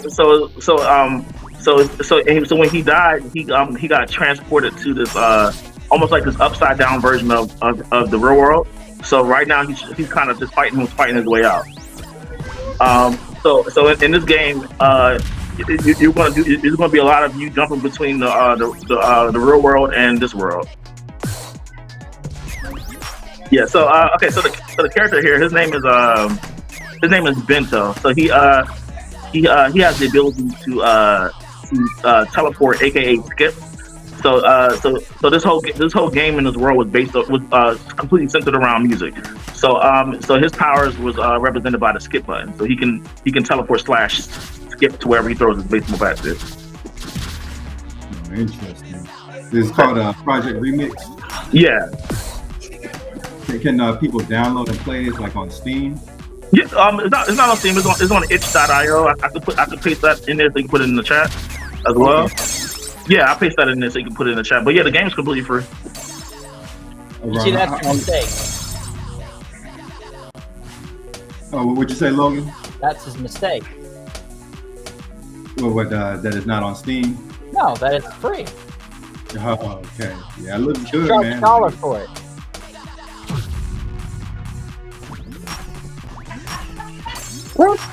Well, I guess I didn't feel comfortable at the time charging for it because it was only just a demo. No, you should definitely charge $1 for it. And here's why. Okay. People don't like free games because they typically think free games suck. Ah. But they do like cheap games. And so $1 practically free, but it's not actually free. But it's so cheap, no one cares if it sucks. Right, that's what you're saying. But what you can say is this is levels 1 through, we'll say 15. And I don't even know how many levels are here, but we'll say 1 through 15 for simplicity. And let them know it's like, hey, I'm a solo indie developer, and I'm looking to make this my full-time job, and paying allows me to make the rest of the game. And so they're effectively supporting you as an artist directly to develop the rest of the content. You're being paid. But because it's only $1, no one cares. Not really. Right. But having that dollar from 1 million players gives you $1 million, which crushes your $80K budget for Konami. And now you own 100% of the IP. You've already made $1 million. The game is being finished. You already have the budget to hire a team, and you could make your next 5 different games simultaneously. Yeah, and from being a single title to a studio. You produce 5 more games like that, and you have enough money to make a significant title. One significant title. Personally, I'd recommend making 3 moderate titles that each are a subscription-based game, so that you have 3 different revenue sources, so you can make one large title now that you have the manpower. Right. I see what you're saying. So, did you know how he can get his game on Steam? I mean, you could just go to the Greenlight program. Yeah, definitely. I'm pretty aware of that. I just at the time when I was working on that, I wasn't. I didn't. Yeah. So like I said, a lot of when I was working on that particular game, there's a lot of trial and error and me just learning different things. Yeah. So I know that now. So the new game I'm working on now, I'm doing everything different. So one thing I'm doing is, because one of the things I was having trouble with was getting the attention of people towards the game. That's because I didn't do it from the beginning. You know what I'm saying? Number one. So by the time I try to get people interested in the game was already halfway done. The demo was already halfway done. You see what I'm saying? Because I didn't know what I was doing with that. So now with this new game I'm working on, I started. I made a whole TikTok for it, and that's why I get most of my attention is on TikTok. Instagram doesn't do anything for me. TikTok does. Well, Instagram is just. Yeah. Well, I won't say what Instagram is. We'll just leave it at that. That says what Instagram is. If you really want a good idea, here's what I would recommend. Go to TikTok, which is where your user base is. Yeah. And say, I've got, we'll say 3, maybe 5. Pick your top 3 to 5 ideas. Flush out the top 5 and say, hey, look, these are the 5 titles I'm thinking about making. Out of the 5, which 3 would you support me building? And then make each of them $1 to $5 a piece. And then, based on which one makes the most revenue, that's your primary, secondary, and tertiary focus. 40%, 30%, 30%, or 50%, 30%, 20%. Primary, secondary, or tertiary. And each one still gets made. Each one still gets updates. Each one still gets what they paid for. But the one that made the most money is the one that gets the most attention. And people understand that. Hey, if I've got 50,000 people paying me for this game, it's not fair to ignore 50,000 people for the only 5,000 that paid for this one. Understand that, as long as they understand, hey, I'm still rolling out content. There's still a development program for that. There's still development progress being made. It's just that it's not the primary because it doesn't make the most money. And as a small or solo studio, I need that revenue in order to make ends meet so I can keep making all the games. People are more reasonable than people think, as long as they know the content's being made, bugs are being worked on, the game is being developed, especially if you're small. If you're small and you're making 3 games, dude, they are totally behind you. Yeah, I like that. Yeah. And that's you. As a perfect example. How many updates were pushed to We Happy Few as it had been sold several years in advance? How many years in advance was No Man's Sky paid for? Oh, yeah. So what is your next game? Is it the fighting game you were talking about, or? Yeah, it's a fighting game. The name of the game is called Fizz Out, and I don't have a trailer for that yet because I'm just kind of been showing a development process. So I've been showing little clips of that and everything. So it's that one is pretty good. I think I can see some stuff with that. Maybe you can play a little bit of that. Let me see. Let me see here. But I've been I started working on this game. I started brainstorming the idea for the game at the beginning of I want to say the beginning of in January, beginning of the year. I started just kind of coming up with little ideas for here and there, and then I was then once February hit, I was like, I'm gonna start working on it. So I like the idea enough and the characters enough, and but people. So on TikTok, it seems like people are really gravitating towards the characters and everything. So because I get a lot of responses on TikTok for it. So so it's very. Yeah, so I definitely feel like this is this is it. This is the new joint right here, because just because of how people are responding to it, Yeah. Yeah, and it's just and the crazy part is it's just the characters. Like I haven't really even shown any gameplay. Oh wow! So are you planning on like releasing a line of merchandise since it seems to really be gaining traction? I think it froze up here. You mentioned merchandise. Yeah. Nike froze the progress as they're trying to figure out how they can capitalize on that. They broke his connection so they can make more money. Okay, here we go.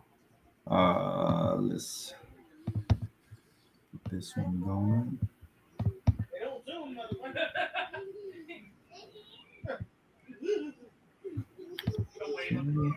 Let me share my screen.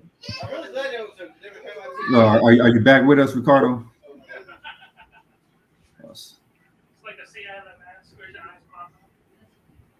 All right, there you go. Okay. So yeah. So yeah. So yeah. This is, Oh yeah.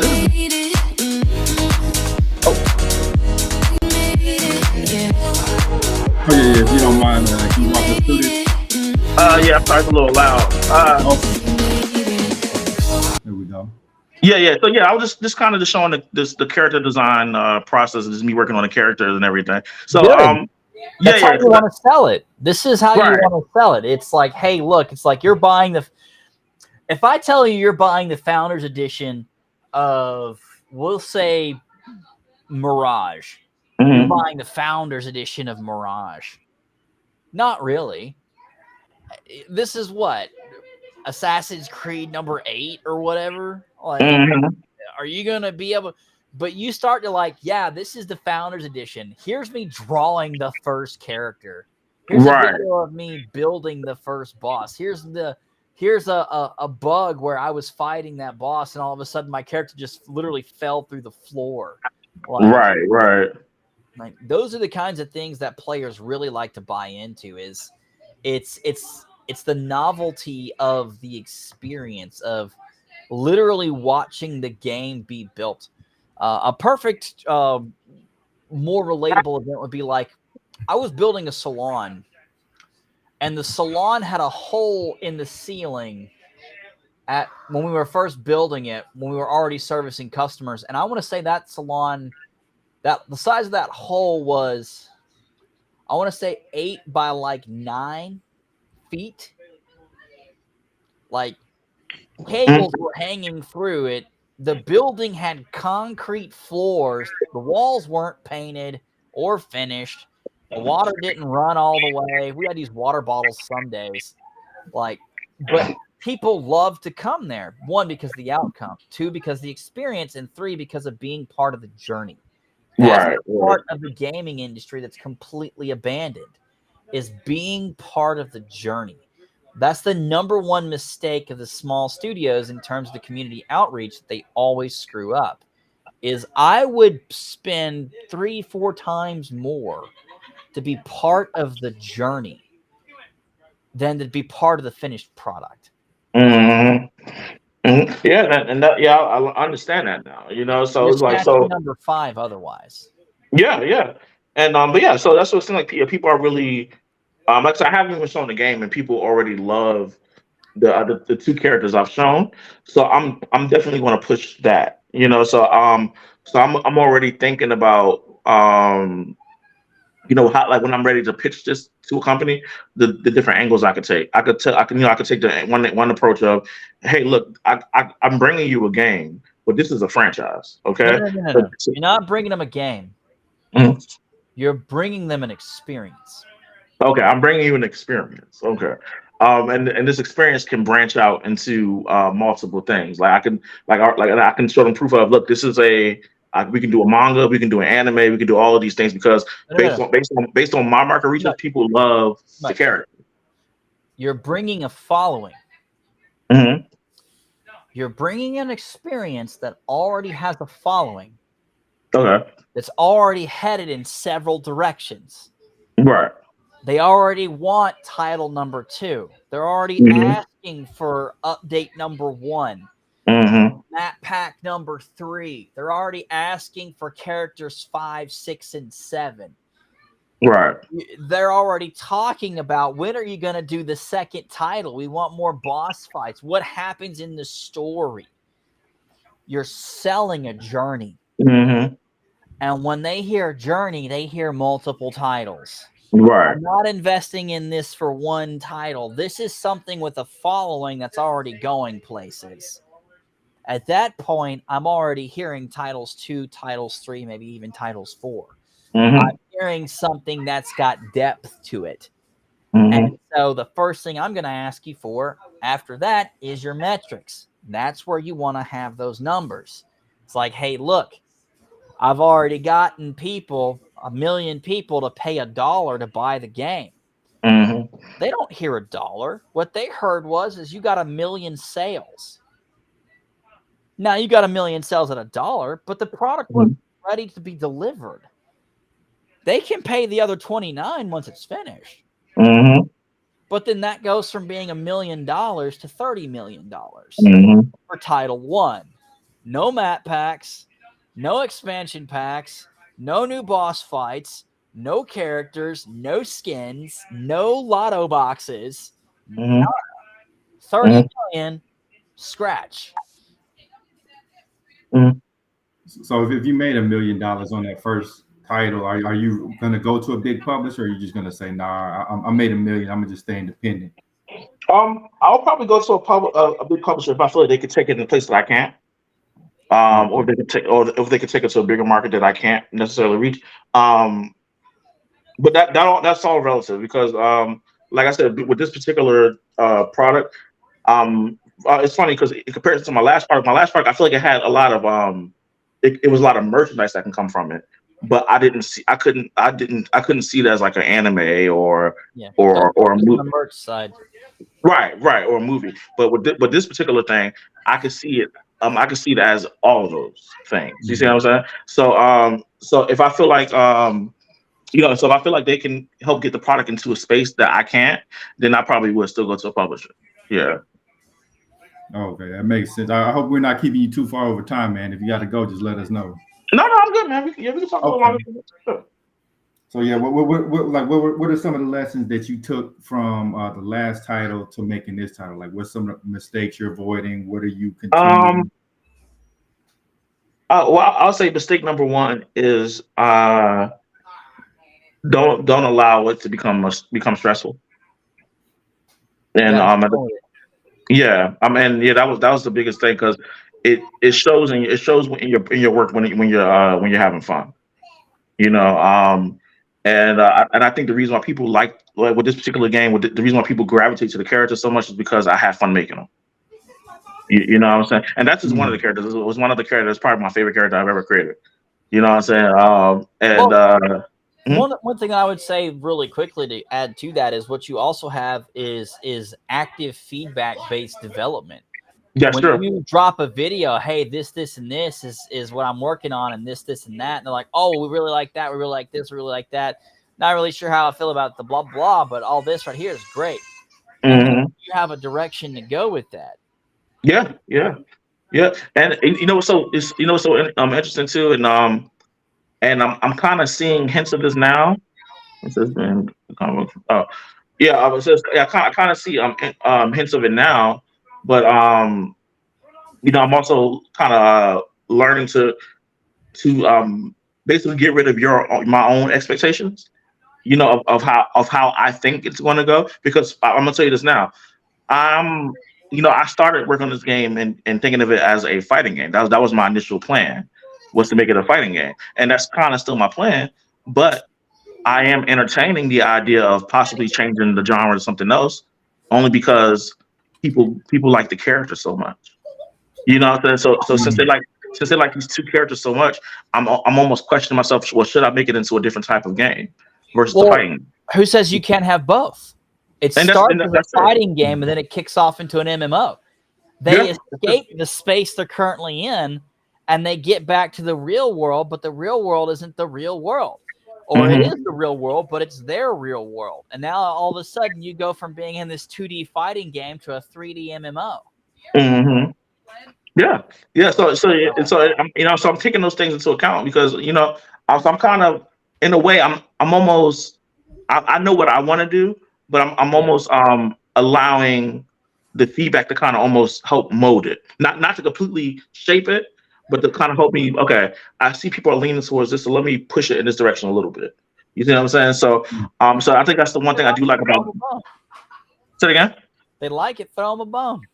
Right. So and so one thing with that female character, they like that she's. It's funny because I don't design my characters to be sexual in nature, but you know, but clothes on a female character, the game is immediately going to sell just because the female character has clothes. Right, because when I first posted the character design video on TikTok, people was putting like little thirst trap emojis in there. I'm like, oh well, that wasn't my intention, but okay, so I'm like, okay, yeah, they like the waifus, you know what I'm saying? Okay, so so that's something I can keep in mind. Like I'm not going to take that route because I'm not going to, certain things I'm not going to look at when they get knocked out for the 4th time in a row. Right, you're right. But then with the other character, the male character, he's like he's a black. He's a monk. He's like a black soda monk, but he looks so like adventurous. You know what I'm saying? So these two characters, they're so different from each other, but they work so well together. So it's like if people just love the characters. So I'm using that as that's gonna be my catalyst is. I want to kind of make it so every time I show a new character, I want it to be a big deal, So that's what I'm learning. I'm kind of just learning to kind of shift a little bit based on the feedback I'm getting, So that's one thing I'm doing differently. Are you kind of like getting publishers involved early, or are you gonna wait till you have a lot more to show? I'm wait till I have a lot more to show. Yeah, because I. Like the people like it, but the publisher is right now to them is gonna probably look like nothing. They probably like, oh, these some cool characters, but where's the product? You know what I'm saying? And there isn't a product yet. Because I'm taking my time with this one. You know what I'm saying? And then and I'm learning some new things all over again. So I'm kind of taking my time. So what I'm doing is just I'm just working on. I'm really just treating it almost like it's funny. Okay. It's funny. So it's like I'm using the game design process to tell the story of the game at the same time. You know what I'm saying? So I introduce a character. Now I want to start showing some of the environments, and this is going to be the environment they go to after two characters meet for the first time. So I'm kind of almost like I'm telling a story through the game design process and through and yeah, it's interesting. It's a completely different approach. I don't know if it's going to work fully, but I know the mistake I made with my last game was. I didn't show enough of the process.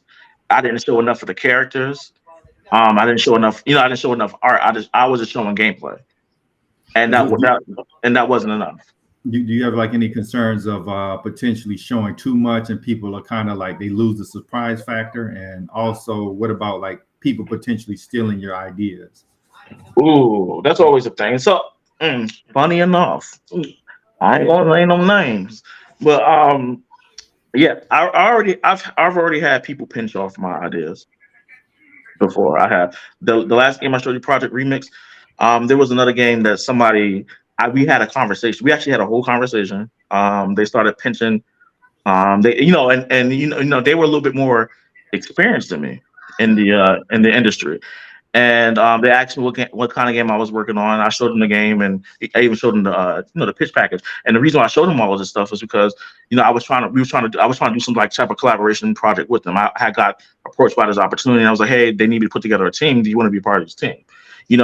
And but this person was a lot more experienced than me. So when I was just sharing, we were just sharing our experiences and stuff like that.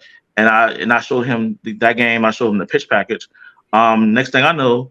Well, like three months later, he's working on something that looks exactly like what I just showed him. He saw everything. You know what I'm saying? So he saw the pitch package and everything. So I'm sitting here like, wow, you really just pinched off my game. And I confronted him about it. Of course, he denied it. But you know what I'm saying? But I'm like, it's okay. And the reason why I had an attitude was you can pinch off my idea, but you can't do it like I do it.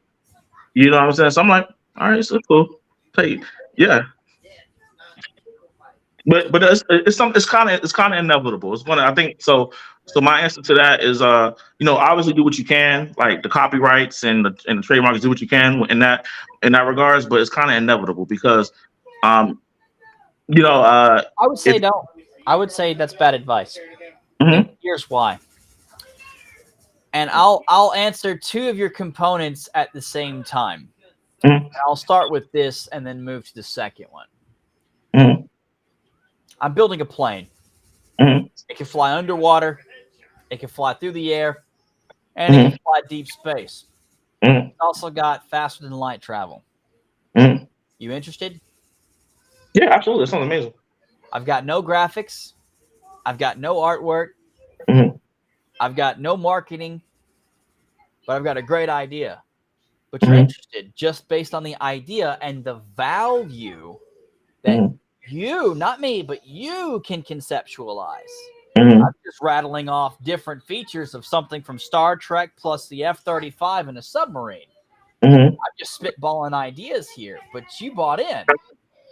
It was an immediate yes because it's cool and it's multifunctional. And it's versatile, and even if one of them doesn't work, the other two do. And if nothing else, it's got faster than light travel. That's something new and innovative. That was my first piece. You don't have to have a finished product or even close to a finished product or even a demo for people to buy in. What you have to have is vision. Can I take what I'm seeing in my mind and put that in front of you with what I have currently? Can I get your buy-in from my vision and make my vision your idea? Because it's a lot easier for me to sell you on your idea than it is for me to sell you on my idea.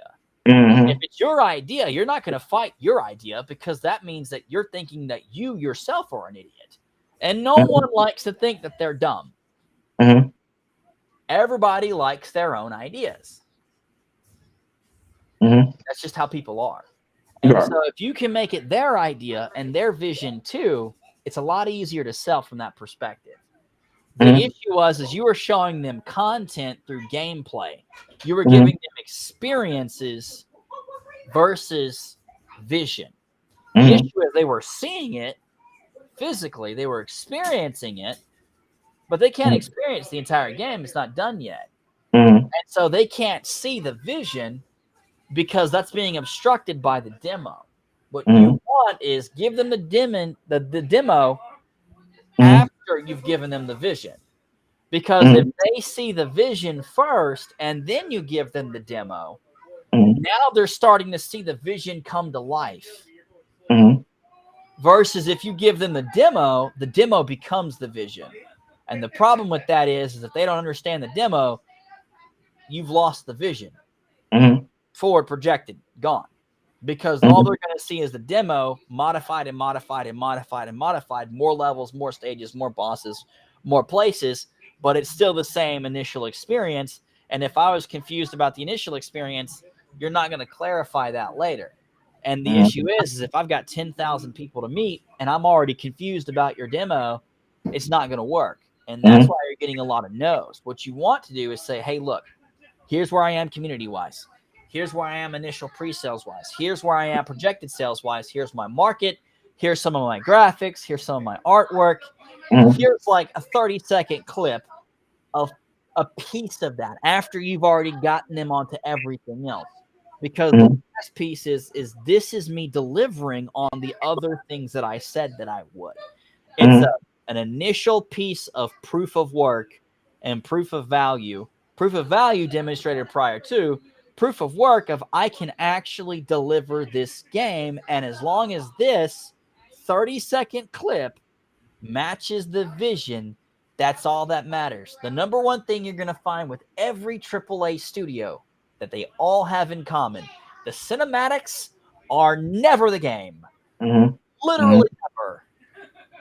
But that's because the cinematic is a piece of the vision, not a piece of the experience. They just happen to embed the cinematics into the experience to augment what you already have.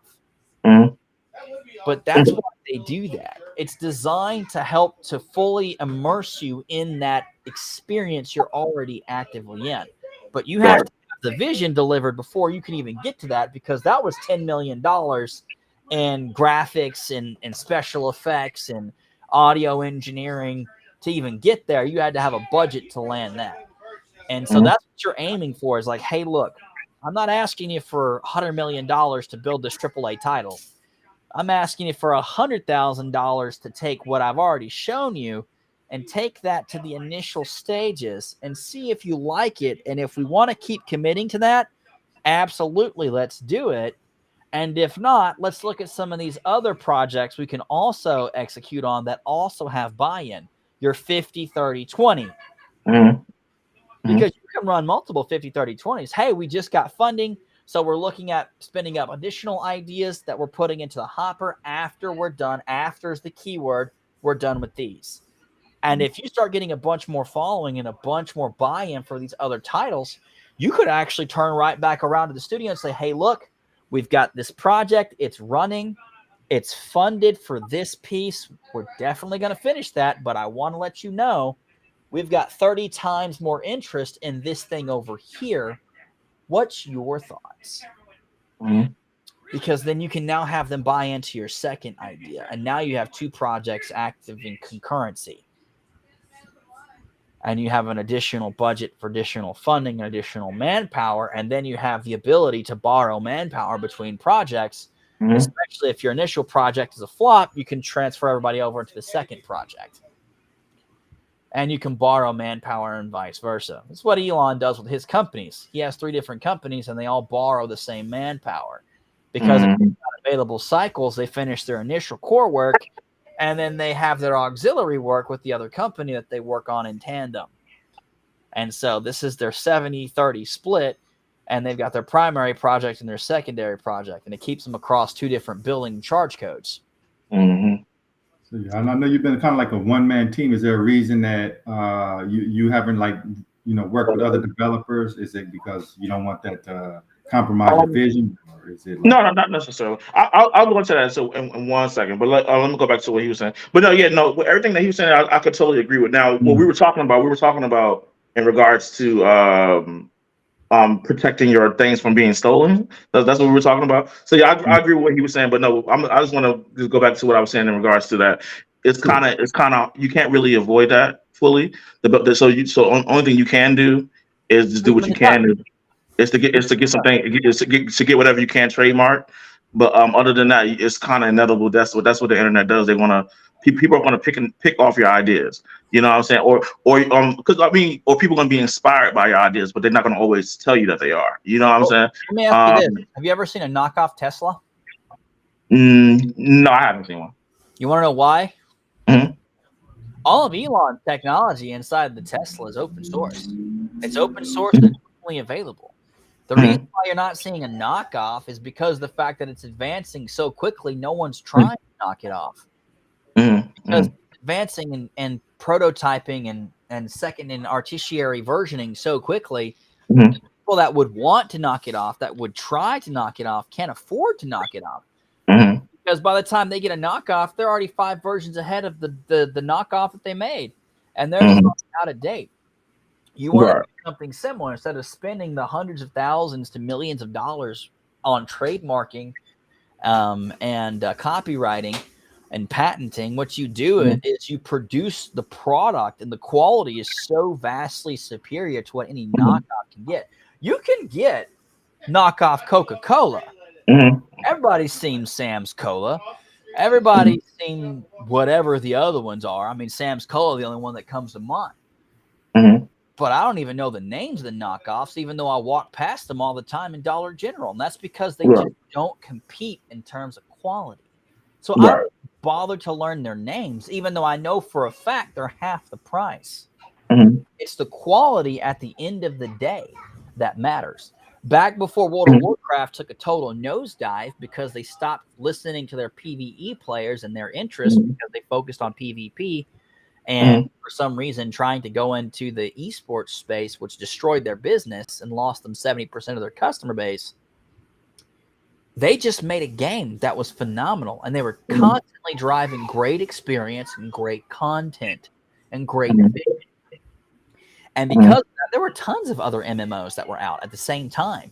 There was Terra, there was Guild Wars, there was RuneScape. All those games were out there, and none of them held a candle. Darkfall, they all fell to the wayside for WoW. It dominated the space. And it wasn't because of patents or copyrights or trademarks. It was because of the fact that they made an experience that was worth having. Okay. It wasn't whether or not you played WoW. It was what did you play aside from WoW? The assumption was you already played the first. What's the second that you're also playing? Right. That's where you want to be in your experience. Focus more on that. Focus on dominating that space by simply being the best experience. The money finds its way to you by default. Right. Now, so what I was saying in regards to that is with this person that did pinch off my ideas, I already said and made it clear that they didn't do it as well. Oh, we could just ask. You know what I'm saying? So even though they were able to get their product fully developed, it didn't have the same nuances or complexity as mine did. So I didn't even view it as I was like, okay, well, it's whatever. You can do your thing. You can never do it like me. You know what I'm saying? So what I did was I just bowed out gracefully. I was like, okay, well, I was already done working with this particular project, so I'm moving on to the next. When it's time for me to come back to, it's going to bury yours. You know what I'm saying? So what I was saying, as far as the trademarks and stuff like that, that's one way you can do to try to protect your product. But it's inevitable. People, if somebody's inspired by your thing, they're going to pinch off it anyway. So your best bet is to either, like you said, get it out there as quickly as possible with the best quality as possible, or you know what I'm saying, or or do the trademark thing. You know what I'm saying? But the shit out of them. Yeah, you know. So yeah, that's one thing. Now I'm not going back to your other question, Kevin. I've been a sole developer all the way up until this time. It's not necessarily because I wanted to. I've always expressed interest in working with other people, but if I could be honest, like I feel like that never works out. and it's not because I'm pretty easy to work with. I'm very down to earth. I'm very open.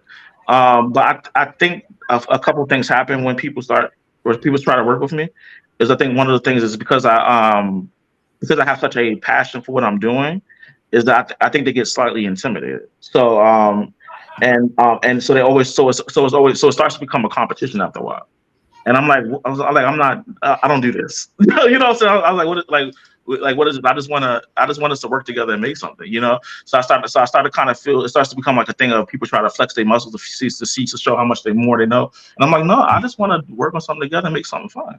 You know what I'm saying? So, so it's not, I'm not against working with people. I want to, but it's just that, it just never works out for some reason, you know? So I kind of just got to the point where I was like, well, I guess I just have to do this on my own.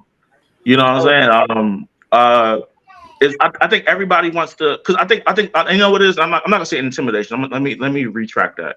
I would say what it is. I think people see the fire that I have for when I'm working on something, that it inspires them. So because they're inspired, they want to take over. And because it's like, oh wow, you know, because that's what happens. I feel like when people work with me or they see what I'm working on, they get pumped to do something. And but then what happens is they start to make it into a competition when it's not supposed to be. The fires don't merge, they collide. Right. That's what ends up happening. And so I'm glad I'm able to inspire people. But because of that, I feel like I never. I feel like I attract a lot of people that want everybody wants to be in the front. Yeah. You know what I'm saying? But they may not have the either the tenacity or the skill set to do so. You know what I'm saying? I'm not saying I'm amazing, like this amazing person. But what I'm saying is that that's just something I've just noticed. You know what I'm saying? So I don't have a problem working with a team. I would love to. You know what I'm saying? I don't even have a problem even being in the back. Being in the background. You know what I'm saying? But it's just I just think sometimes my excellence when I'm working on something, it just makes people respond a certain way. Yeah. And so it's just so I just found it easier just to kind of work by myself. One piece of advice that I would give you that I think will help you a lot. Mm-hmm. It's something that I had to ultimately come to the conclusion of myself. Mm-hmm. You can either work on the business or in the business, but not both.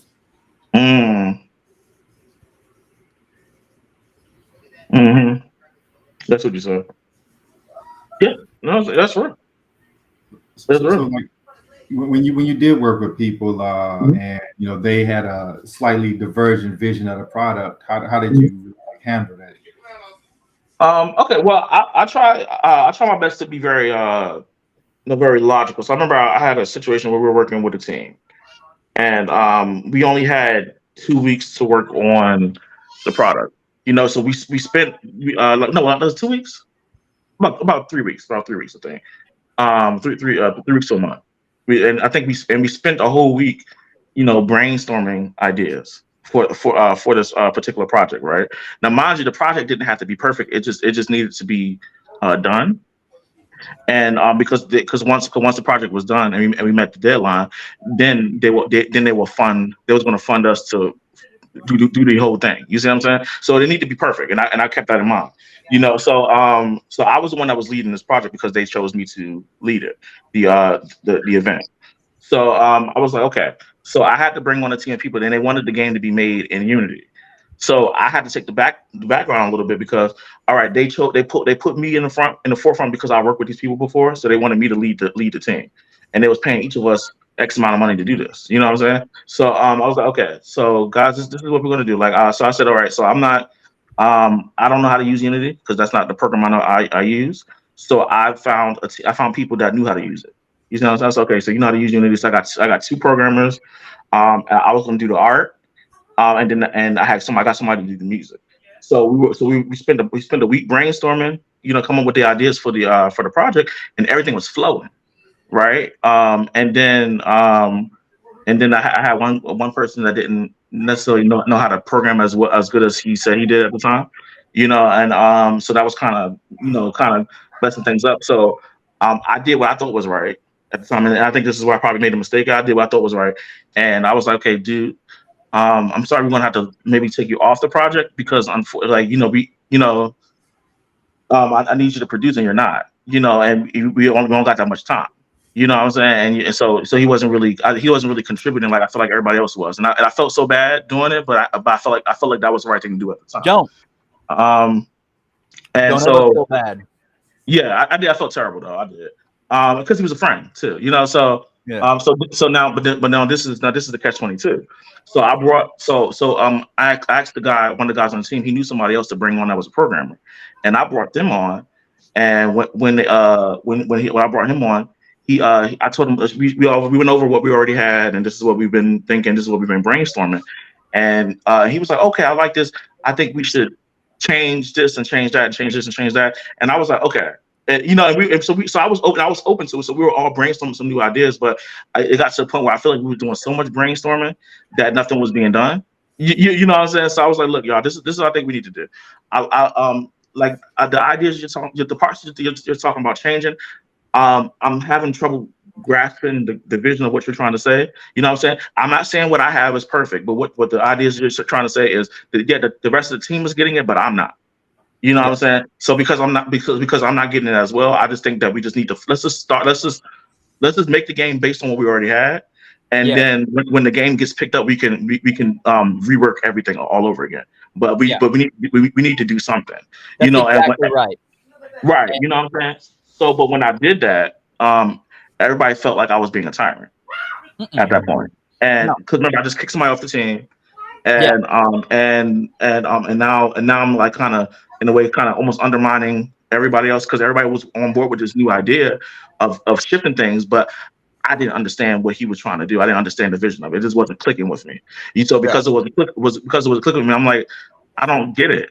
You know what I'm saying? I don't get it. It may be a better idea. I'm not saying it's not, but I just don't get it. You know what I'm saying? To me, it sounded like it made what we had a little bit more complicated, in my opinion. You know what I'm saying? So so I just think we should just focus on what we already had, just so we can get something done. Because we did a whole nother week of brainstorming new ideas. It was too much time. You see what I'm saying? So so that's why I was like, all right, yeah, I think I had to put my foot down a little bit. And I was like, look, y'all, I'm gonna have to put my foot down.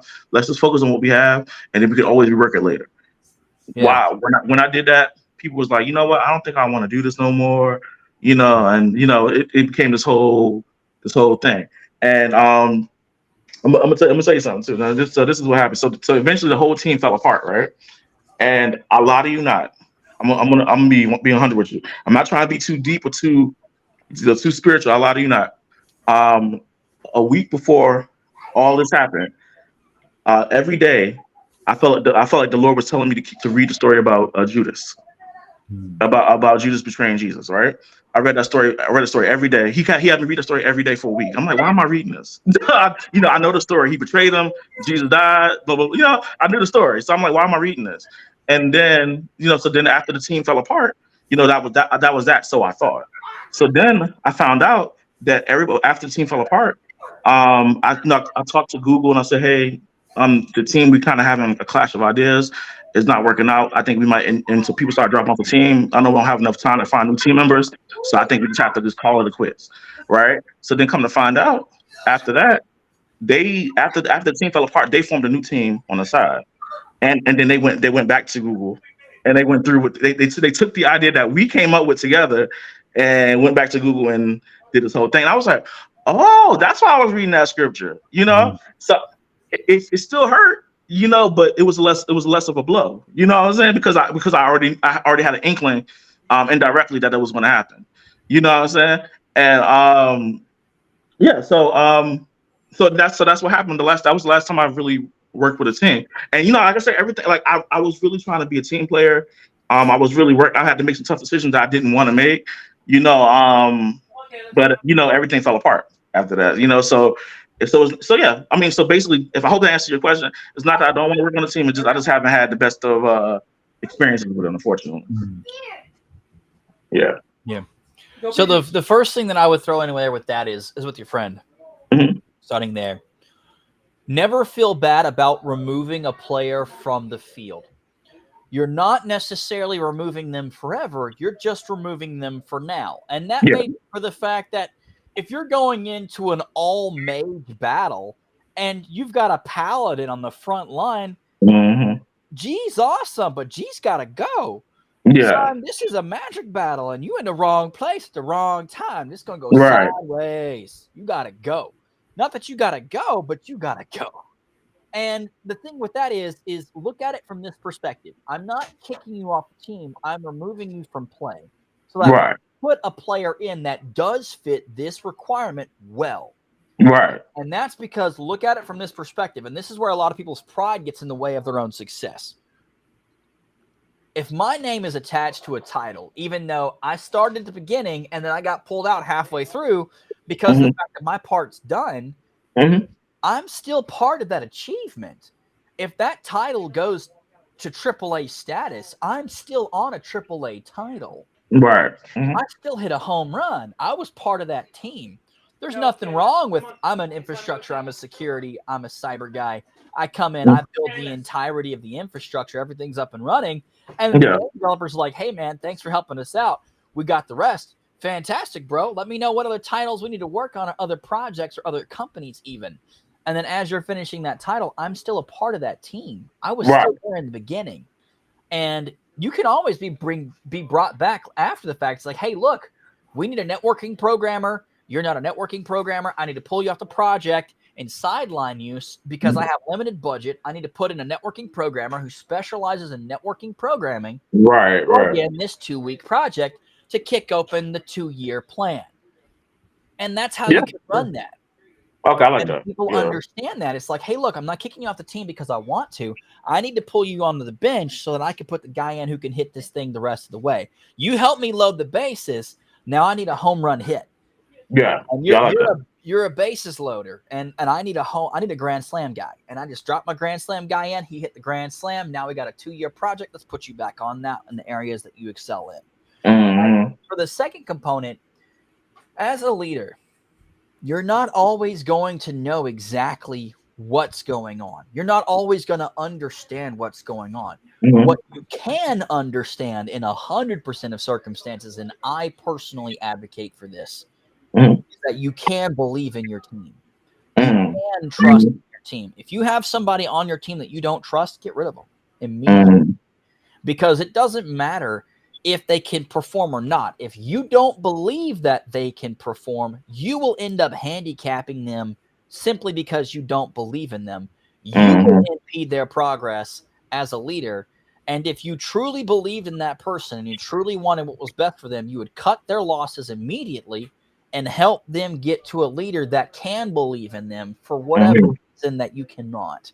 And that sets them up for success. And that allows you to bring in somebody that you can believe in, that allows you to set them up for success. Right. So that way, when you find yourself in a position to where your team is all on the same page, but you just can't understand it, that's okay. You can communicate that to management. Hey, look, the team is super excited. We're pumped. We're on project. We're on schedule. We're under budget.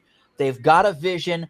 I don't necessarily understand it all. If you'd like to talk with them to see if you can understand it all, that's fantastic. If you don't want to take that meeting, we'll go ahead and hit that home run there. We'll bring you that and show you what that looks like. If you don't like it, we can just throw another 2 weeks at this and some more budget, and we can see what direction you do want to go in. But what they will see is the team believes in you. You believe in the team. You have a vision. You delivered that vision. It may not be the correct direction, but you only lost 2 weeks. A company like Google, you delivered something in 2 weeks. They are automatically excited. You got a team, you motivated that team, you leaded that team, you achieved an objective. It may not have been in the same vertical, but it was in the same vector. Now, we just might need to shift that bad boy left a little bit to hit target, but you know what? You already hit the first target.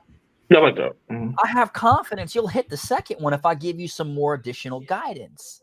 And that's all you got to do is like, hey, look, team with limited guidance, we came together, we put together a plan, we agreed to the plan, we executed the plan, we made some team changes to make sure we could hit that target.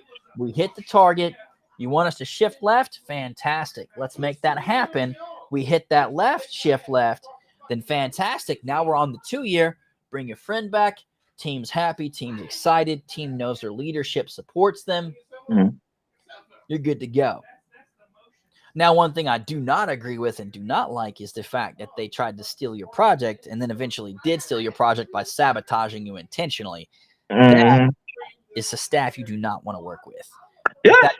Trust. Yeah, dude. It's fascinating. It was an interesting experience, but and I totally agree with what you're saying. Cause it was a lesson well learned. I don't always have to understand. I just, like you said, I don't have to understand. I can just, if they get it, and I can just support what they're doing, and I'm like, okay, guys, all right, cool.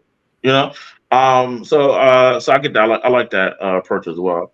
But I will say this in the future, because I don't want to do the solo thing forever. I don't. I'm not gonna pretend like I do. I like it because I have creative, freedom, obviously.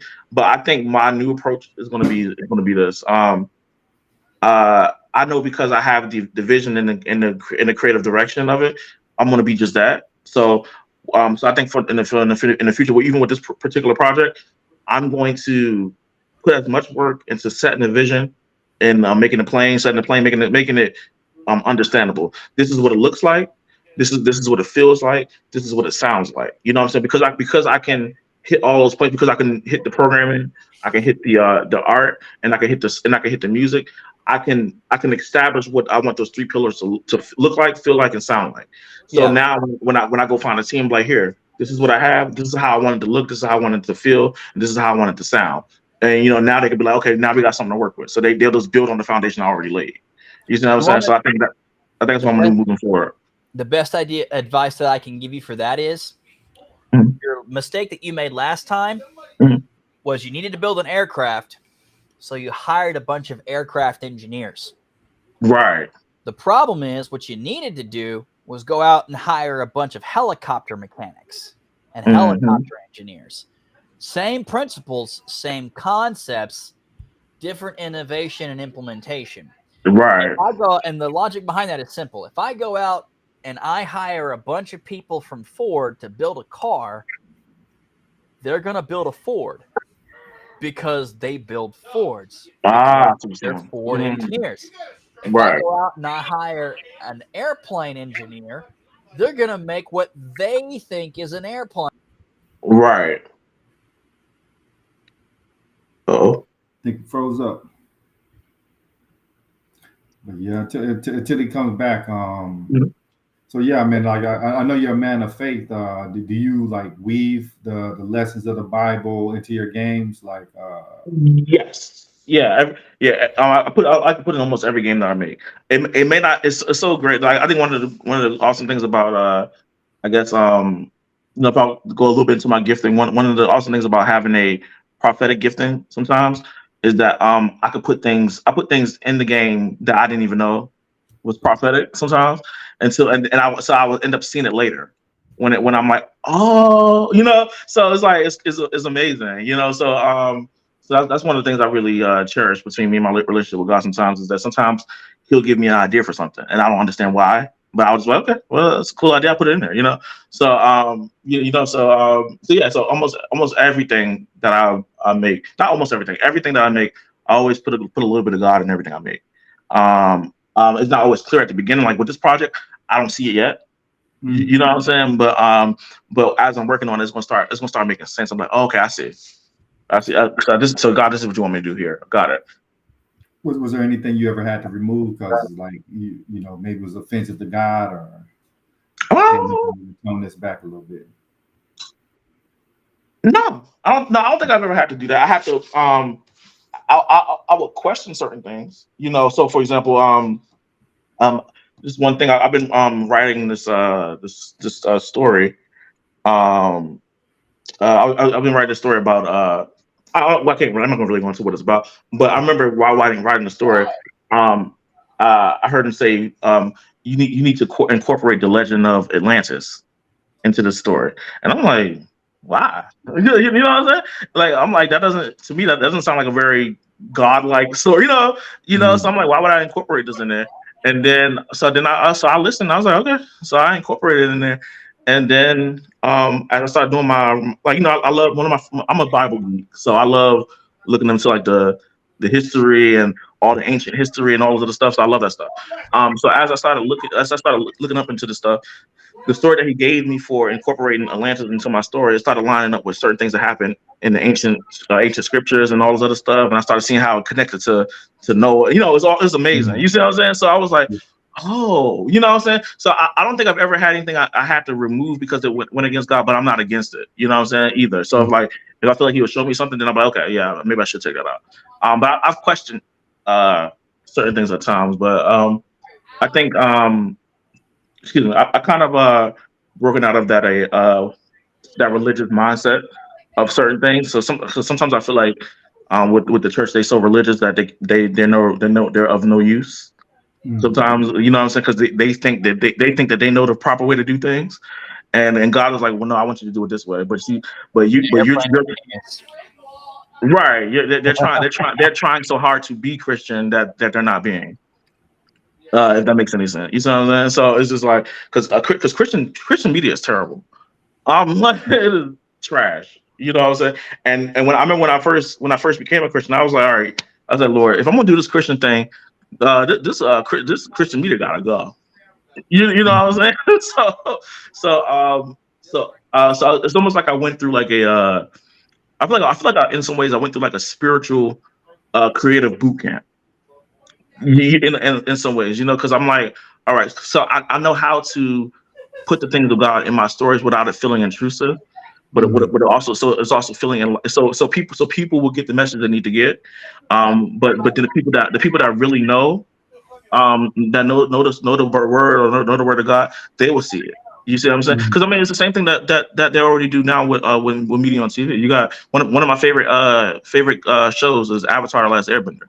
And it's Buddhism listed all through Avatar: The Last Airbender. You see what I'm saying? So I'm really not doing anything different than that. I know how to present it in a way where it doesn't feel like you're getting this is a Christian product, and I don't want to watch this. You see what I'm saying? I just know how to put those things into my story where it's still interesting, it's still intriguing. It doesn't necessarily mean they're going to convert and become a Christian just because I watch Avatar: The Last Airbender doesn't mean I'm gonna become a Buddhist, but I understand the story that you're telling. So yeah. So you're teaching them the lesson, but you're not bashing them over the head with it. Yeah, basically, it's basically, and I do it in an interesting way. You know what I'm saying? Like, And I'll give you a little bit of a little example of that. So in the story of the Project Remix story, the story is basically this. The story starts off with this big music festival, and this festival is something that gets celebrated every 7 years, right? And so even with the numbers I use, they all mean something, you know. So this big music festival is celebrated every 7 years. So in the story, I call them deities, but they're actually angels. So every 7 years, these different deities from different parts of the world come together to this one city to have this big celebration of music, and each of the angels represent a particular genre of music. So it came time for the last angel to do his part of this celebration. So he had his music genre he represented was the DJing genre. And so what happens is he doesn't have any powers of his own. So what happens is all the other angels they have to give their music powers to him for him to be able to mix it and do the DJ thing with it. You know what I'm saying? But when it's his turn to celebrate to do his little performance, he keeps the power for himself, and he decides to turn on all the other angels, and he decides to hypnotize the entire city with music. Ooh. And takes over. So that right there's the story of Lucifer. Yeah. You see what I'm saying? So yeah, that's how I mix the Christianity in my stories. Is I take those stories and I'm like, okay, how can I tell this in a different way? And I feel like God kind of he kind of showed me how to do that. And that's what that spiritual creative boot camp I have. Now I know how to mix and intermingle all those things, all the different stories in the Bible into different products. Well, that's the number one mistake that's made by most Christians is the vast majority of the Bible, with rare exception, is more of stories and parables for wisdoms. Exactly. And it's designed to build a framework of morality for you to live by. It's a way of life. It's a way of faith. Mm-hmm. It's a walk. It's a path. It's a journey. It's not verse 17, line 6, said by Isaiah is this. Isaiah is not the word of God unless he exactly. God told him to tell you. It is not the word of God. If you look at the Bible, they say the Bible is the word of God. No, it's not. The Bible is a collection. It's a literal library by the legal definition. It's a library of multiple testimonies of multiple prophets and multiple disciples and witnesses of the walk and life of Christ, both before and during and after. Very, very few by number of lines and number of sentences are the actual words of Christ or the actual words of God. Very little. But that's where the common misconception comes, and one of the core mistakes of our faith come from is the fact that every single word is interpreted as if it was the word of God, and it is not. That's interesting. That's interesting. I see exactly what you're saying, because I think, for example, this is one of the examples I use all the time about when I talk about this, right? And so this type of stuff that gets you crucified if you say it. So, but this is one example I use. Like most Christians, their favorite person in the Bible isn't Jesus.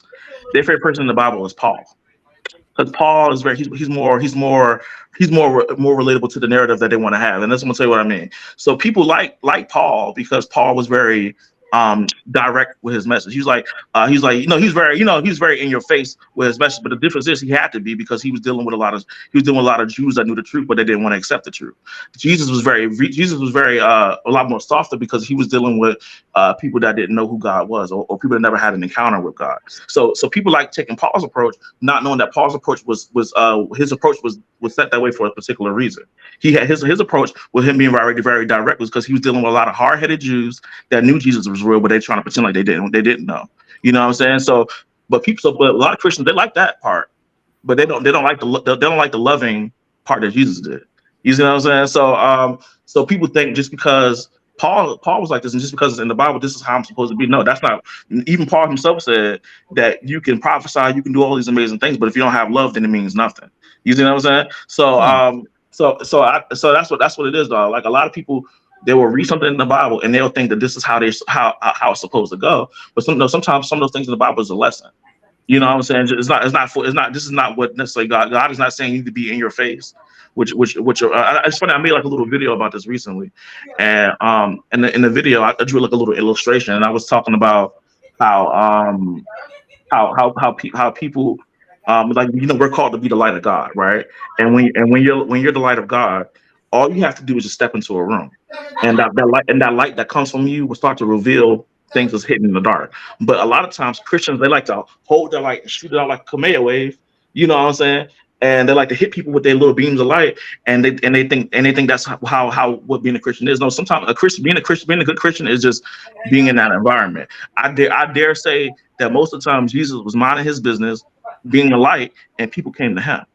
Yeah, and you know what I'm saying, but it was never Jesus had to go punch somebody in the face. You know what I'm saying? And that's Christians' approach. Christians want to have that approach. He hit a few people, but they deserved it. Right. But those the tabernacle was one of them. Right. That's what I'm saying. But people like that part. Yeah. But they don't like. And there's a time and place for everything. But people like that aggressive part, but they don't like that passive part. Well, my favorite part is Saul. My favorite prophet and disciple of all is Saul. Mm-hmm. It shows the perfections and imperfections simultaneously of the ideal disciple. The fact that Saul murdered more Christians than anybody else combined is a perfect demonstration of the path of redemption. He was a killer. He tortured people to death in the multitudes. He killed cities worth of people, and God used him. Absolutely. The fact that you could use someone who was a mass murderer and still use them as part of your faith, convert them from that far of an extreme from one side to the other, is a demonstration of the level of the breadth of forgiveness. Absolutely. And that is something that people do not understand as far as the East is from the West. That just sounds like lyrics. When you realize the real living amplification of that was Saul, who used to murder Christians by simply just seeing one, to one of the most active advocates in existence. That's what he means.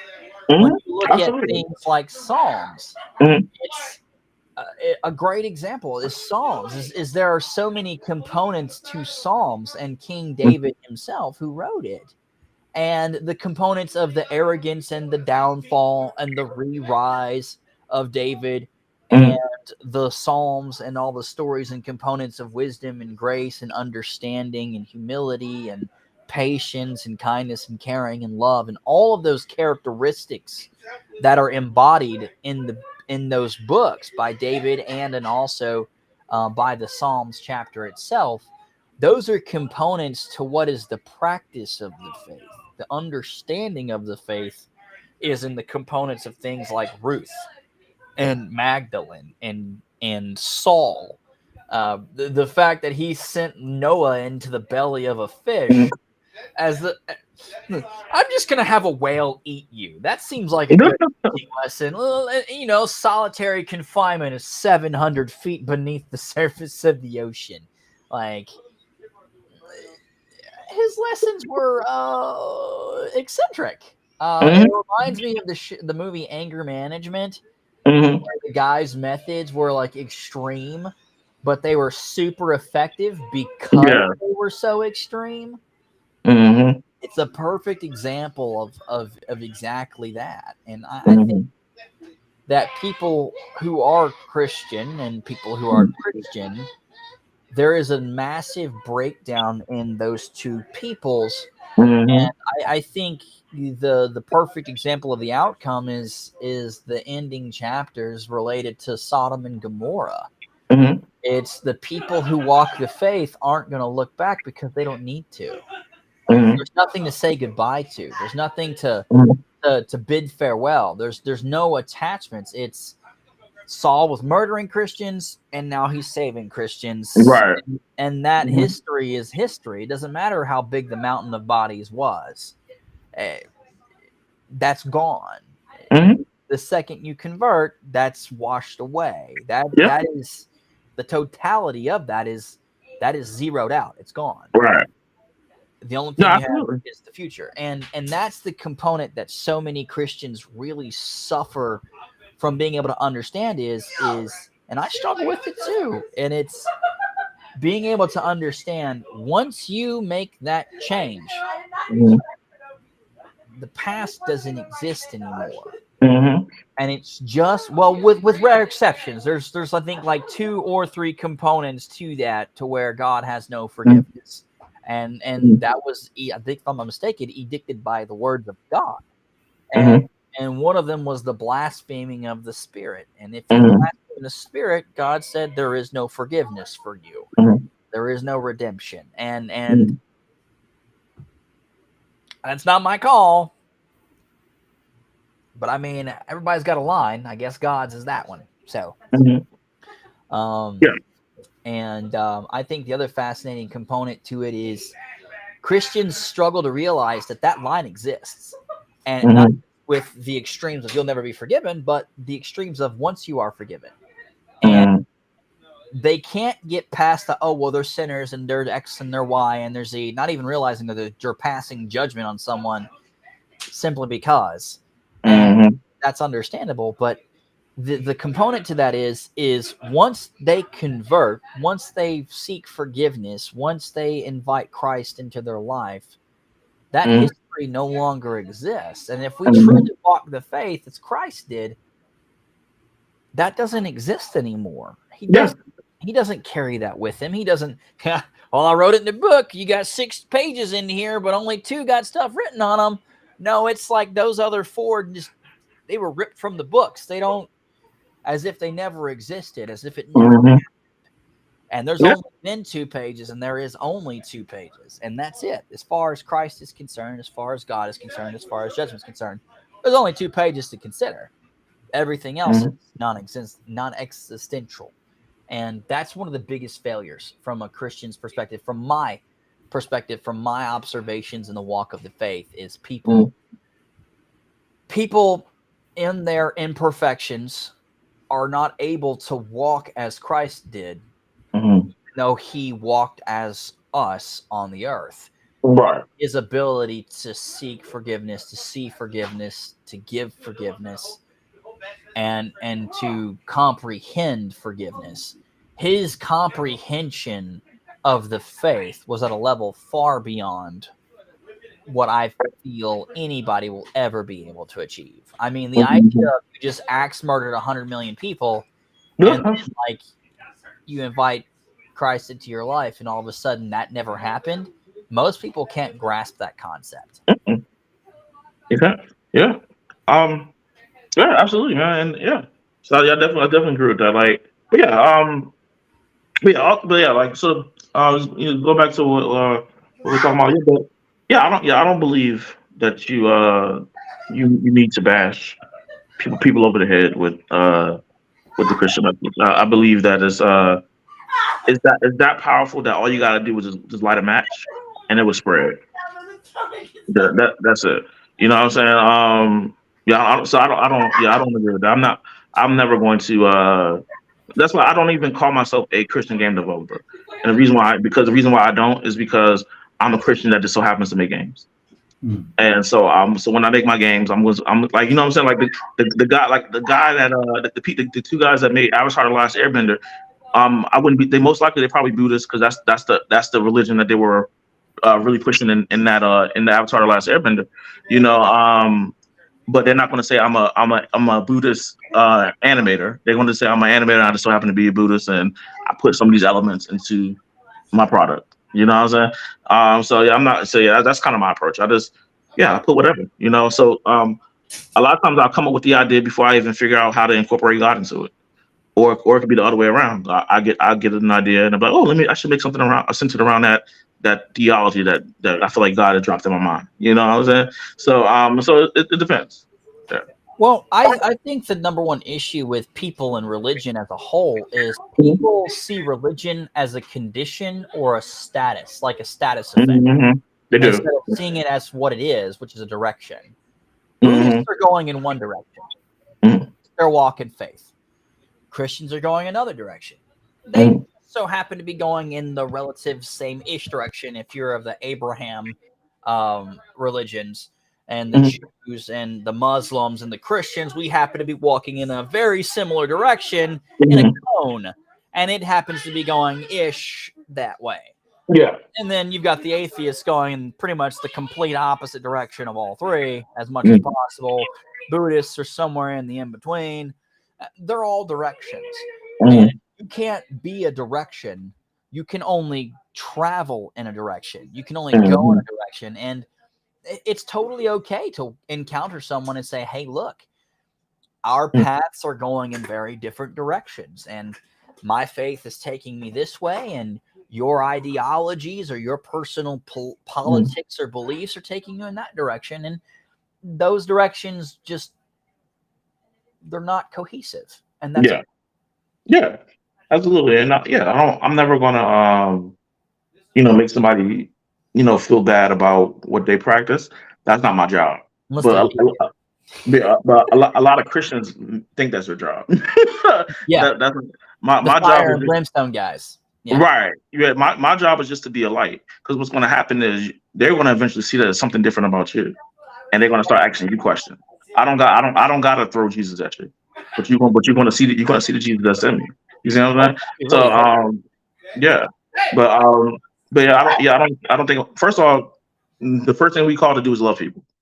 But you got a lot of the fire and brimstone Christians will be like, well, I am loving them by telling the truth. Yeah, but again, this person don't know you. So you just walking up to some random Buddhist on the street, tell them that everything that they know, that everything that they think about like this. Some these are people grew up in these religions, so this is all that they know. So they truly believe that what they're doing, this is their truth. You see what I'm saying? They truly believe that this is the actual truth. So you coming in there telling them otherwise, that's not going to cut it. You know what I'm saying? All you got to do is step in the scene, be a light. It's really that simple. Like when Jesus came, he literally put everything on easy mode. Yeah. But Christians keep trying to switch it back to hard mode.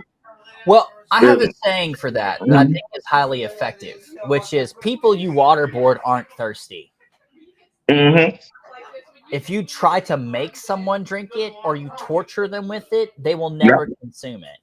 The idea of being a Christian is to lead them to water in the desert. They are lost souls in the desert, and we are leading them to the oasis. They don't have to drink. You can die of thirst in the oasis. People have starved to death in cities full of food. It happens to be what it happens to be. But I can lead you. I can, as you were saying, be that beacon. I can be the guide to where you need to be. I am the light in the middle of the desert, burning in the oasis. And you can walk to that light where the water is and the food is, or you can keep walking into oblivion, and you may or may not find another light within your time frame before you die of exhaustion or starvation or thirst in the desert. And it'll be what it'll be. Right. But no pressure. You can believe if you want to believe. It's the same thing I did with my kids. I don't even push my faith on my kids. My kids adopted my Christian faith because they wanted to believe. Same with my wife. There was no requirements. She wasn't like a hardcore Christian. She saw me and my consistency with my faith, my active practice with my faith, the kindness that I show other people because of my faith and who I am and what my faith has made me into. Right. Made her want to be part of that. My kids naturally picked that up and they started practicing. They wanted their own cross.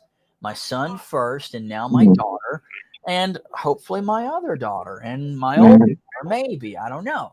But if you are the beacon and you're at the oasis because you're where you're supposed to be as a Christian, that's the key point, where you are supposed to be as a Christian, where God told you to be. If you listen and you're at where you're supposed to be, people will come to your beacon. But if you're lost in the desert too, you got to be found yourself. But I think that's the biggest issue. Yeah, Christian.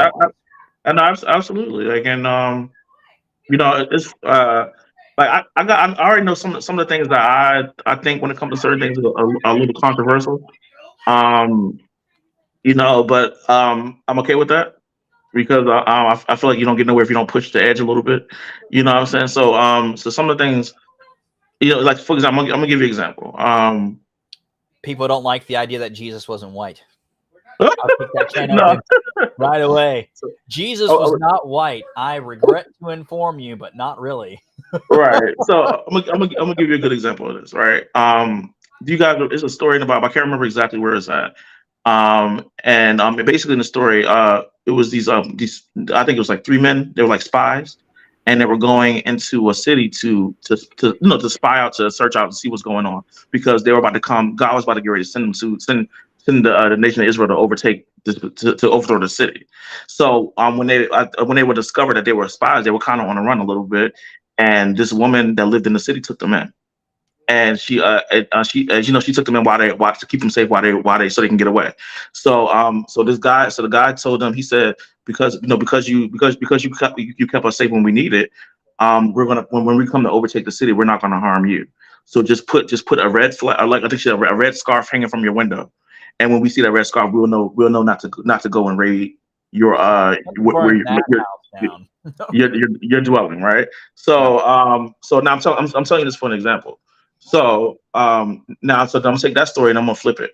Now, my roommate that I had back when I was living in New York, he passed away a couple of years ago.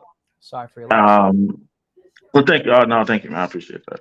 And yeah, he passed away a couple of years ago. And when we went to the funeral, I had some. They gave me let me say some words, and I told him, I said, look, my roommate, he wasn't, I'm not saying that he wasn't. I think he did give his life to Christ at one point, but he wasn't really a practicing Christian. You know what I'm saying? But I told this to everybody at the service, and some of them looked at me like I was crazy. I said, I believe he's in heaven right now. I'm gonna tell you why I believe that. Is because and I use that story for example, and I said he took me in when I really needed help, and he didn't have to. I didn't have a place to go. I didn't know where I was gonna. It was one of those things. I didn't know where I was gonna go, and he took me in when I didn't have to, and I feel like God told me when he passed away, because he treated you with kindness when you needed the help, I accept him for it. And so I believe that he made it to heaven just because he took in the man of God that he didn't have to. He treated me just like the men that walked past the guy that was beaten on the road in Samaria. You know what I'm saying? So just by default, because he accepted me and he accepted the God in me, God took him with him just because of that. And he didn't even have to meet the so-called requirements to make it to heaven. You see what I'm saying? And I know that's some people won't really agree with that. But like I said, there's countless amount of stories in the Bible of an adaptation, for example. You know what I'm saying? Where this person wasn't necessarily an Israelite, they wasn't necessarily this or that, but God still accepted them. You see what I'm saying? And so I know a lot of times when I say certain things, it's controversial, but there's stories in the Bible that's examples of this. You know what I'm saying? So yeah. I don't know. It's I know how I think is a little interesting, but yeah. I know it's getting kind of late, man, but another quick question. Do you ever find like any conflicts in the industry, like because you are a Christian? Is there like certain issues you run into, or No. Okay. And it's for pretty much everything that we've been talking about. I don't lead with that. I don't lead with my spirituality. That's something they usually find out later on. Mm-hmm. So I always get the response of, "Oh, you're a Christian. Oh, you're really cool for a Christian." Mm-hmm. Oh, you're very, they will see the characteristics long before they know my faith. Mm-hmm. They will see the fruit before they know the faith. You know what I'm saying? So I don't have to. So I never ran into any issues with that because I'm just genuinely a nice person. Now, but there is an opposite where I will run into people will just meet me and they just won't like me for no reason. And it's probably a spirit or whatever that's on them. But sometimes I can just walk into a room and somebody just won't like me. But I didn't do nothing. I just shined a light, and unfortunately, my light exposed your darkness. Right. and just by me walking into the room, I didn't have to say nothing to you. Yeah, so that happens. Yeah. Yeah, that's definitely interesting. Yeah. Well, yeah, guys, I know it's getting late. Did y'all have any closing thoughts? No, this has been great. Honestly, it's been very exciting. I feel like I've learned a lot. I got some things I want to take back and put it into, some of the advice that he was giving.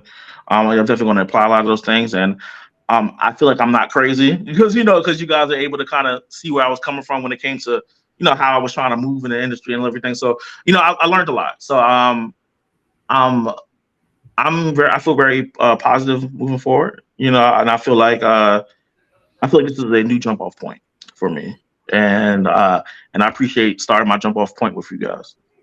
Yeah, man. If you ever want to come back on the show, just let us know, man. We'll bring absolutely. You on. I would love to. Remember me when you're Notch and you're rolling over to which side of the bed has two different phones. You feel cool too, Bill.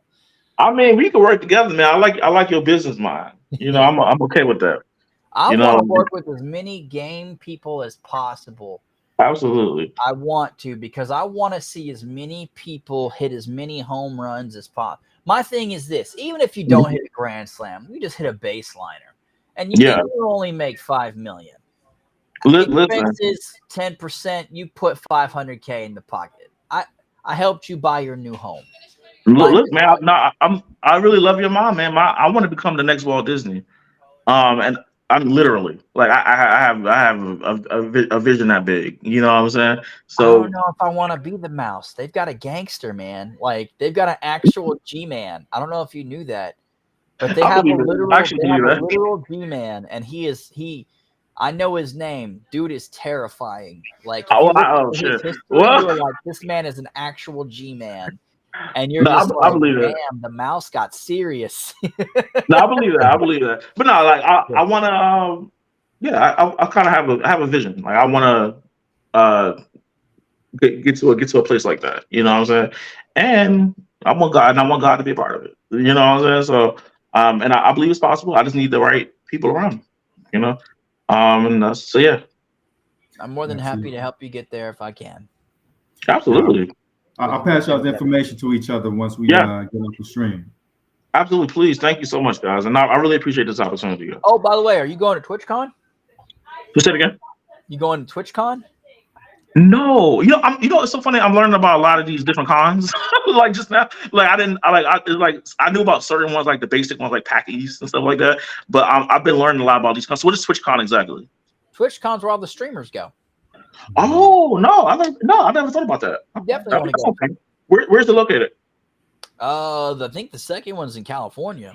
California, okay. Yeah, because that's where I'm going to. I ain't going to Paris. Just happened. I ain't going to Paris. Got it. Okay. Well, I can't afford California right now, but in the near future, when the blessings of the Lord has rained down on dying hands. Where are you out of? It's in Vegas. I'm currently in Newport News, Virginia. So I just moved here from New York about a year ago. Virginia. Yes. I hate it here. I will be moving again. Yeah, if you need help getting to TwitchCon, I can help you get to TwitchCon. Seriously? Yeah. Okay, so yes, we will talk. So yes, please pass the information. That sounds fun. Yeah. Thank you so much. Yeah, because TwitchCon would be amazing for you as an indie because of the fact that you'll be able to talk directly to the streamers who stream games and are constantly looking for something to make them stand out in terms of titles. If you're making the game, they can't get any more exclusive than the developer who made the game. Fascinating. It's funny you said that, and I'm sorry, I don't want to keep going over time, but no, it's funny you said it because I'm actually doing a collaboration with a Twitch streamer right now. He's I met him on TikTok, and he saw the game, and he was like, saw the characters, and he was like, and he was like, yeah, man, I really want to support any way I can. So I told him that, okay, well, what I'm going to do is I'm going to turn you into a character.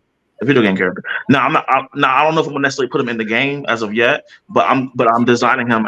I got a sprite made already, the portrait art for him and everything. So I've got to animate the sprite art, and then I'm gonna make a little video, and it's gonna be a whole little thing. So you can make a whole like the fight game. You can make a whole little mini level. Where it's like there's a crowd in the background, and just like in Street Fighter in the crowded area, where like the crowd of people are in the background and they're fighting in the front. There used to be a bunch of Twitch streamers that were in the background. That's a good idea. Yeah, see, I like this. Yeah, they're already with people in for sprites anyways. You might as well make it something that's attached to the community. Yeah, that's what I wanted. I wanted to feel like a community game. Yeah, that's selling the vision. It's like, hey, look, so you share this to your streaming people, I'll add you into the game. You didn't say how. Yeah, that's true. I didn't say how. That's true. Yeah. That's a good point. And then they're pushing your game to their entire following. You get 20, 30, 40 streamers that are significant population, 10, 20, 30,000 people. I mean, at that point, total subscribers from all of your people there, I mean, you get 40 of them times 40,000. That's 1.6 million total people. Yeah. Your exposure is 1.6 million people before you get to green light. Yeah, that's with that, if you take that with you to green light, you could have like a stream day where you actually sit down and like you're playing with all of the streamers. That's a good idea. And then at that point, it's so many people are going to put so many eyeballs on your game on the same day at the same time that you're going to have enough attention to trigger the green light program. Man, that's crazy. And I can even see we got to talk about this later because I want to keep him on here forever. But yeah, me and you want to connect, man. Because I like the way you're thinking. Yeah, it's what I do. Just don't ask me to draw anything. You do not want to see that. That's gonna need some Jesus, and that still ain't getting. It'll be an A for effort. I don't think I could draw a stick figure if you gave me a clamp. But yeah, Kevin, please send this information over, and then I'm gonna connect with him as soon as possible because this is awesome.